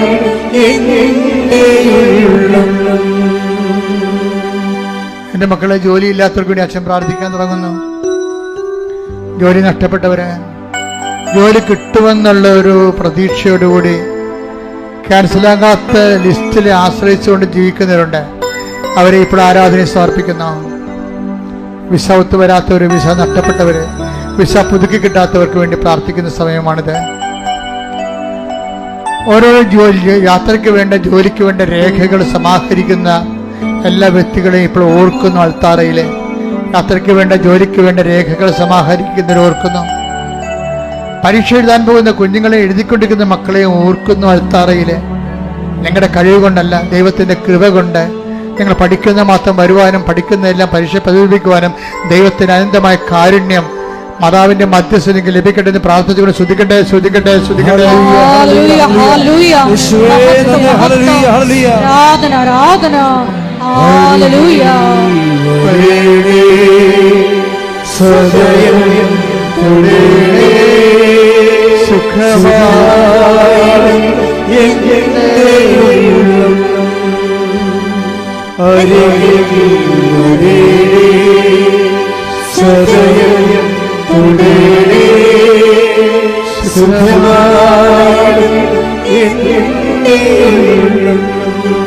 എന്റെ പ്രിയപ്പെട്ടവരെ, മക്കളില്ലാത്തവരെ, കൃപാസ്ഥാനത്താറ ഭയങ്കരമായ ദൈവാനുഗ്രഹത്തിന്റെ ഒരു ഇടമാണ്. 20 വർഷം, 22 വർഷം, 23 വർഷം, 25 വർഷം വരെ മക്കളില്ലാത്തവരെ ഒറ്റ ഉടമ്പടി കൊണ്ട് കുഞ്ഞുങ്ങളെയും കൊണ്ടുവന്ന് മാതാവിന്റെ രൂപത്തിൽ നിന്ന സ്ഥലമാണിത്. കയ്യടിക്കട്ടെ, കയ്യടിക്കട്ടെ. മക്കളില്ലാത്ത കർത്താവേ, ഉദരങ്ങൾ തൊട്ടെ. മക്കളില്ലാത്തൊരു ഉദരത്തിൽ തൊട്ട് പ്രാർത്ഥിക്കട്ടെ. മക്കളില്ലാത്തൊരു ഉദരത്തിൽ തൊട്ട് പ്രാർത്ഥിക്കട്ടെ.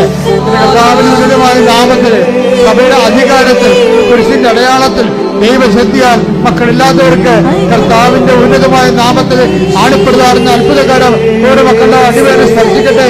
യേശു ക്രിസ്തു നാമത്തില് വിരുദ്ധ തടസ്സങ്ങള്, യേശു ക്രിസ്തു നാമത്തില് വിരുദ്ധ തടസ്സങ്ങള്, ജീവിത തടസ്സങ്ങള് യേശുദാസ് മാറിപ്പോകട്ടെ.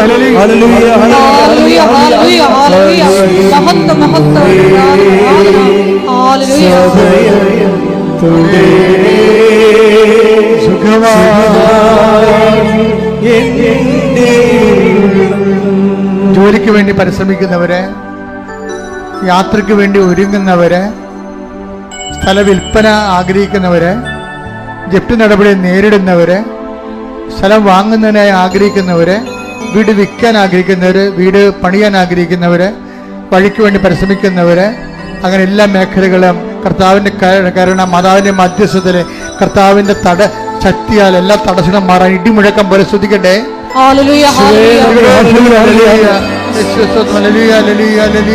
കിടപ്പ് രോഗികള്, മാറിയ രോഗികള്, തീരാവേദികള്, ജീവദുരിതങ്ങള്, ജീവ തടസ്സങ്ങള് യേശു ക്രിസ്തുവിന്റെ നാമത്തില് മാറിപ്പോകട്ടെ.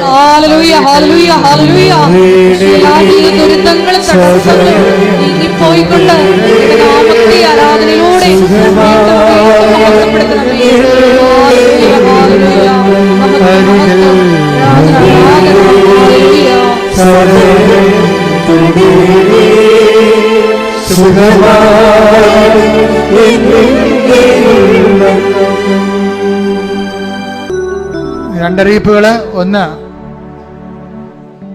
കർത്താവിനെ നമ്മളെ ഉടമ്പടിയിൽ നമ്മൾക്ക് ലഭിക്കാനുള്ളത് നമ്മുടെ നിയോഗമാണ്.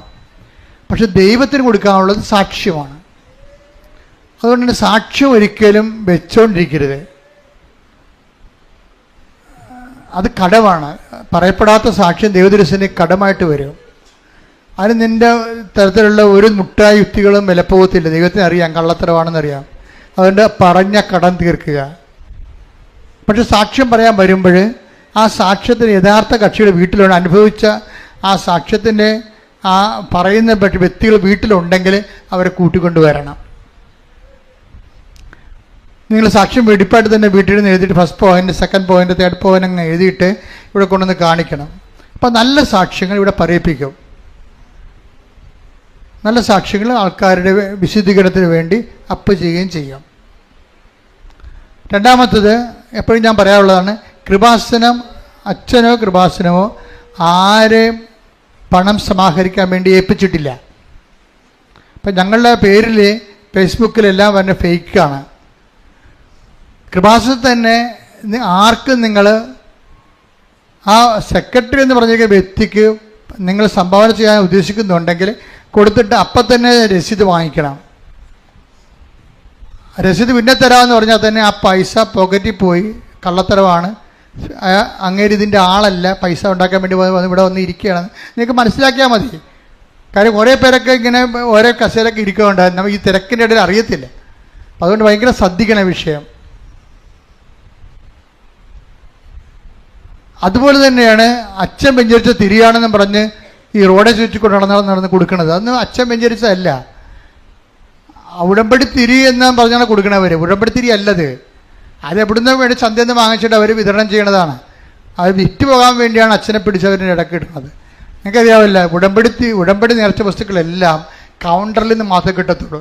അത് 10-20 പ്രാവശ്യം പ്രത്യേക വിഷയം വെച്ച് പ്രാർത്ഥിച്ചിട്ടുള്ളതാണ്. അപ്പം അതിൻ്റെ പേരിൽ പുറത്തുനിന്ന് നിങ്ങൾ വാങ്ങിക്കുന്നതല്ല, വാങ്ങിക്കുക അതൊക്കെ നിങ്ങളുടെ കാശ് നിങ്ങൾക്ക് മേടിക്കും, അവർക്ക് അരി വെക്കും. പക്ഷേ അതിൻ്റെ അകത്ത് കൃപാസനത്തിൻ്റെ പിടിച്ചിടക്കുന്നത്. ഞങ്ങളത് ഇവിടെ വെഞ്ചരിച്ചതുമല്ല, അതുപോലെ കൃപാസനമായിട്ട് ഒരു ബന്ധവുമില്ല. അത് വീണ്ടും എല്ലാ ദിവസവും ഇനി പറഞ്ഞുകൊണ്ടിരിക്കും ഈ കാര്യങ്ങളെല്ലാം. കാര്യം ആൾക്കാർ ഒത്തിരി പേര് ചതിക്കപ്പെടുന്നുണ്ട്. പിന്നെ കൃപാസനത്തിൽ പ്രേക്ഷിത ജോലി ചെയ്യാൻ ആഗ്രഹിക്കുന്നവർ, യൂത്തായാലും ശരി, എന്നാലൊരു 40 വയസ്സിന് താഴെയുള്ളവരെ എല്ലാവരും കൃപാസനത്തിൽ അച്ഛൻ്റെ കൂടെ നിന്നുകൊണ്ട് ശുശ്രൂഷ ചെയ്യണമെന്ന് ആഗ്രഹിക്കുന്നവർ, അവർക്ക് ഓഫീസുമായിട്ട് ബന്ധപ്പെടാവുന്നതാണ്. 8281297511 ഈ നമ്പറിൽ, വാട്സപ്പ് നമ്പറാണിത്. ഇതിൽ പ്രേക്ഷിത ജോലി ചെയ്യാൻ ആഗ്രഹിക്കുന്നവർ ഈ നമ്പറിൽ വിളിച്ചാൽ മതി. ഈ നമ്പറിൽ വിളിച്ചാൽ അച്ഛനോടാണ് ചോദിക്കരുത് കേട്ടോ, ഇത് വാട്സപ്പ് നമ്പറാണിത്. അപ്പോൾ അത് ഈ നമ്പർ നോക്കിയെടുത്തിട്ട് കൃപാസനത്തിൽ പ്രേക്ഷിത ജോലി ചെയ്യാൻ ആഗ്രഹിക്കുന്നവർ 1 മാസം 1 വർഷമോ അതുപോലെ തന്നെ 5 വർഷമോ കൂടുതലോ ഇനി ലൈഫ് ടൈമോ കർത്താവിൻ്റെ ജോലി ചെയ്യണമെന്ന് ആഗ്രഹിക്കുന്നവർക്ക് കോൺടാക്റ്റ് ചെയ്യാവുന്നതാണ്. പിന്നെ ബഹുമാനപ്പെട്ട സിസ്റ്റേഴ്സ്, നമുക്കറിയാം, നമുക്ക് നല്ല സിസ്റ്റേഴ്സ് 6 പേരുണ്ട്, അടിപൊളിയാണ്. അവർ വർഷങ്ങളോളം കൃപാസനത്തിൽ താമസിച്ച പോലെയുള്ള ആധ്യാത്മിക അരൂപിയിലാണ് അവരിവിടെ ജീവിക്കുന്നത്. അപ്പോൾ അവരുടെ കുറച്ച് പേരുടെയൊക്കെ ടൈം ഇപ്പോൾ അവർക്ക് പോകാൻ സമയമായി. അപ്പം അതുകൊണ്ട് പുതിയ സിസ്റ്റേഴ്സിനെ ശുശ്രൂഷയ്ക്ക് ആവശ്യമുണ്ട്. അപ്പോൾ ഇത് കേൾക്കുന്നവർ സിസ്റ്റർമാരാരെങ്കിലും ഉണ്ടെങ്കിൽ അവരുടെ മഠത്തിൽ പ്രൊഫഷാലിൻ്റെ അനുവാദത്തോടു കൂടി പ്രത്യേക കത്ത് മുഖേന കൃപാസനമായിട്ട് ബന്ധപ്പെടാം. ഇവിടെ ഒരു മഠം നമ്മൾ സ്ഥാപിച്ചിട്ടുണ്ട്, അവിടെയാണ് സിസ്റ്റർമാർ താമസിക്കുന്നത്. അവിടെ പ്രാർത്ഥനയ്ക്ക് ചാപ്പൽ അവിടെ ഉണ്ട്. എല്ലാം അവരെന്താണ് മഠത്തിൽ അവർ ജീവിച്ചുകൊണ്ടിരുന്നത് അത് തന്നെയാണ് ഇവിടെയും ജീവിക്കുന്നത്. അപ്പം അതനുസരിച്ചിട്ട് സിസ്റ്റർമാർക്കും സ്വാഗതം. ദൈവം നിങ്ങൾ അനുഗ്രഹിക്കട്ടെ. പ്രൈസിലാണ്. ഒരിക്കൽ കൂടി മരിയൻ ഉടമ്പടിയിൽ സമർപ്പിച്ചിരിക്കുന്ന എല്ലാ വിഷയങ്ങളും ദൈവമാതാവിൻ്റെ മധ്യസ്ഥതയിൽ ദിവ്യകാരുണ്യ സന്നിധിയിൽ സമർപ്പിച്ച് നമുക്കൊരു നിമിഷം മൗനമായിട്ട് പ്രാർത്ഥിക്കാം. നിത്യാരാധനയിലൂടെ ഈശോ നമ്മളോട് സംസാരിച്ചത്, ഒരു കാരണവശാലും നിന്നെ ഞാൻ ഉപേക്ഷിക്കുകയോ അവഗണിക്കുകയോ ഇല്ല എന്നാണ്. ഈശോയെ, ഞങ്ങളുടെ അവസ്ഥ എന്തു തന്നെ ആയാലും മരിയൻ ഉടമ്പടി വഴിയായി സമയച്ചുരുക്കത്തിലൂടെ ഞങ്ങൾക്ക് സാക്ഷ്യം പറയാൻ പറ്റുമെന്ന് അനിത എന്ന മകളുടെ സാക്ഷ്യത്തിലൂടെ നീ സംസാരിക്കുകയായിരുന്നു.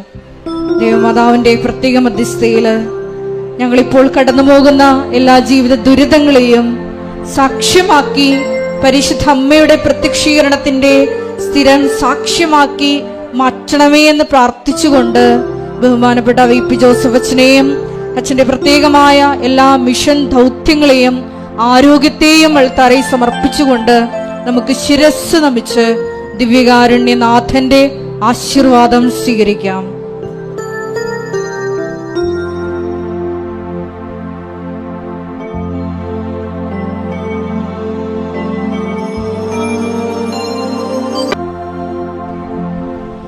പരിശുദ്ധ പരമ ദിവ്യകാരുണ്യമേ, എന്നും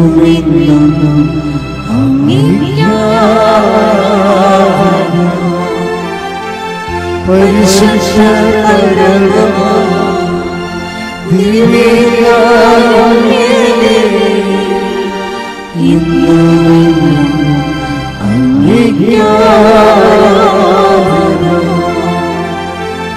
പരിശുദ്ധ പരമമാ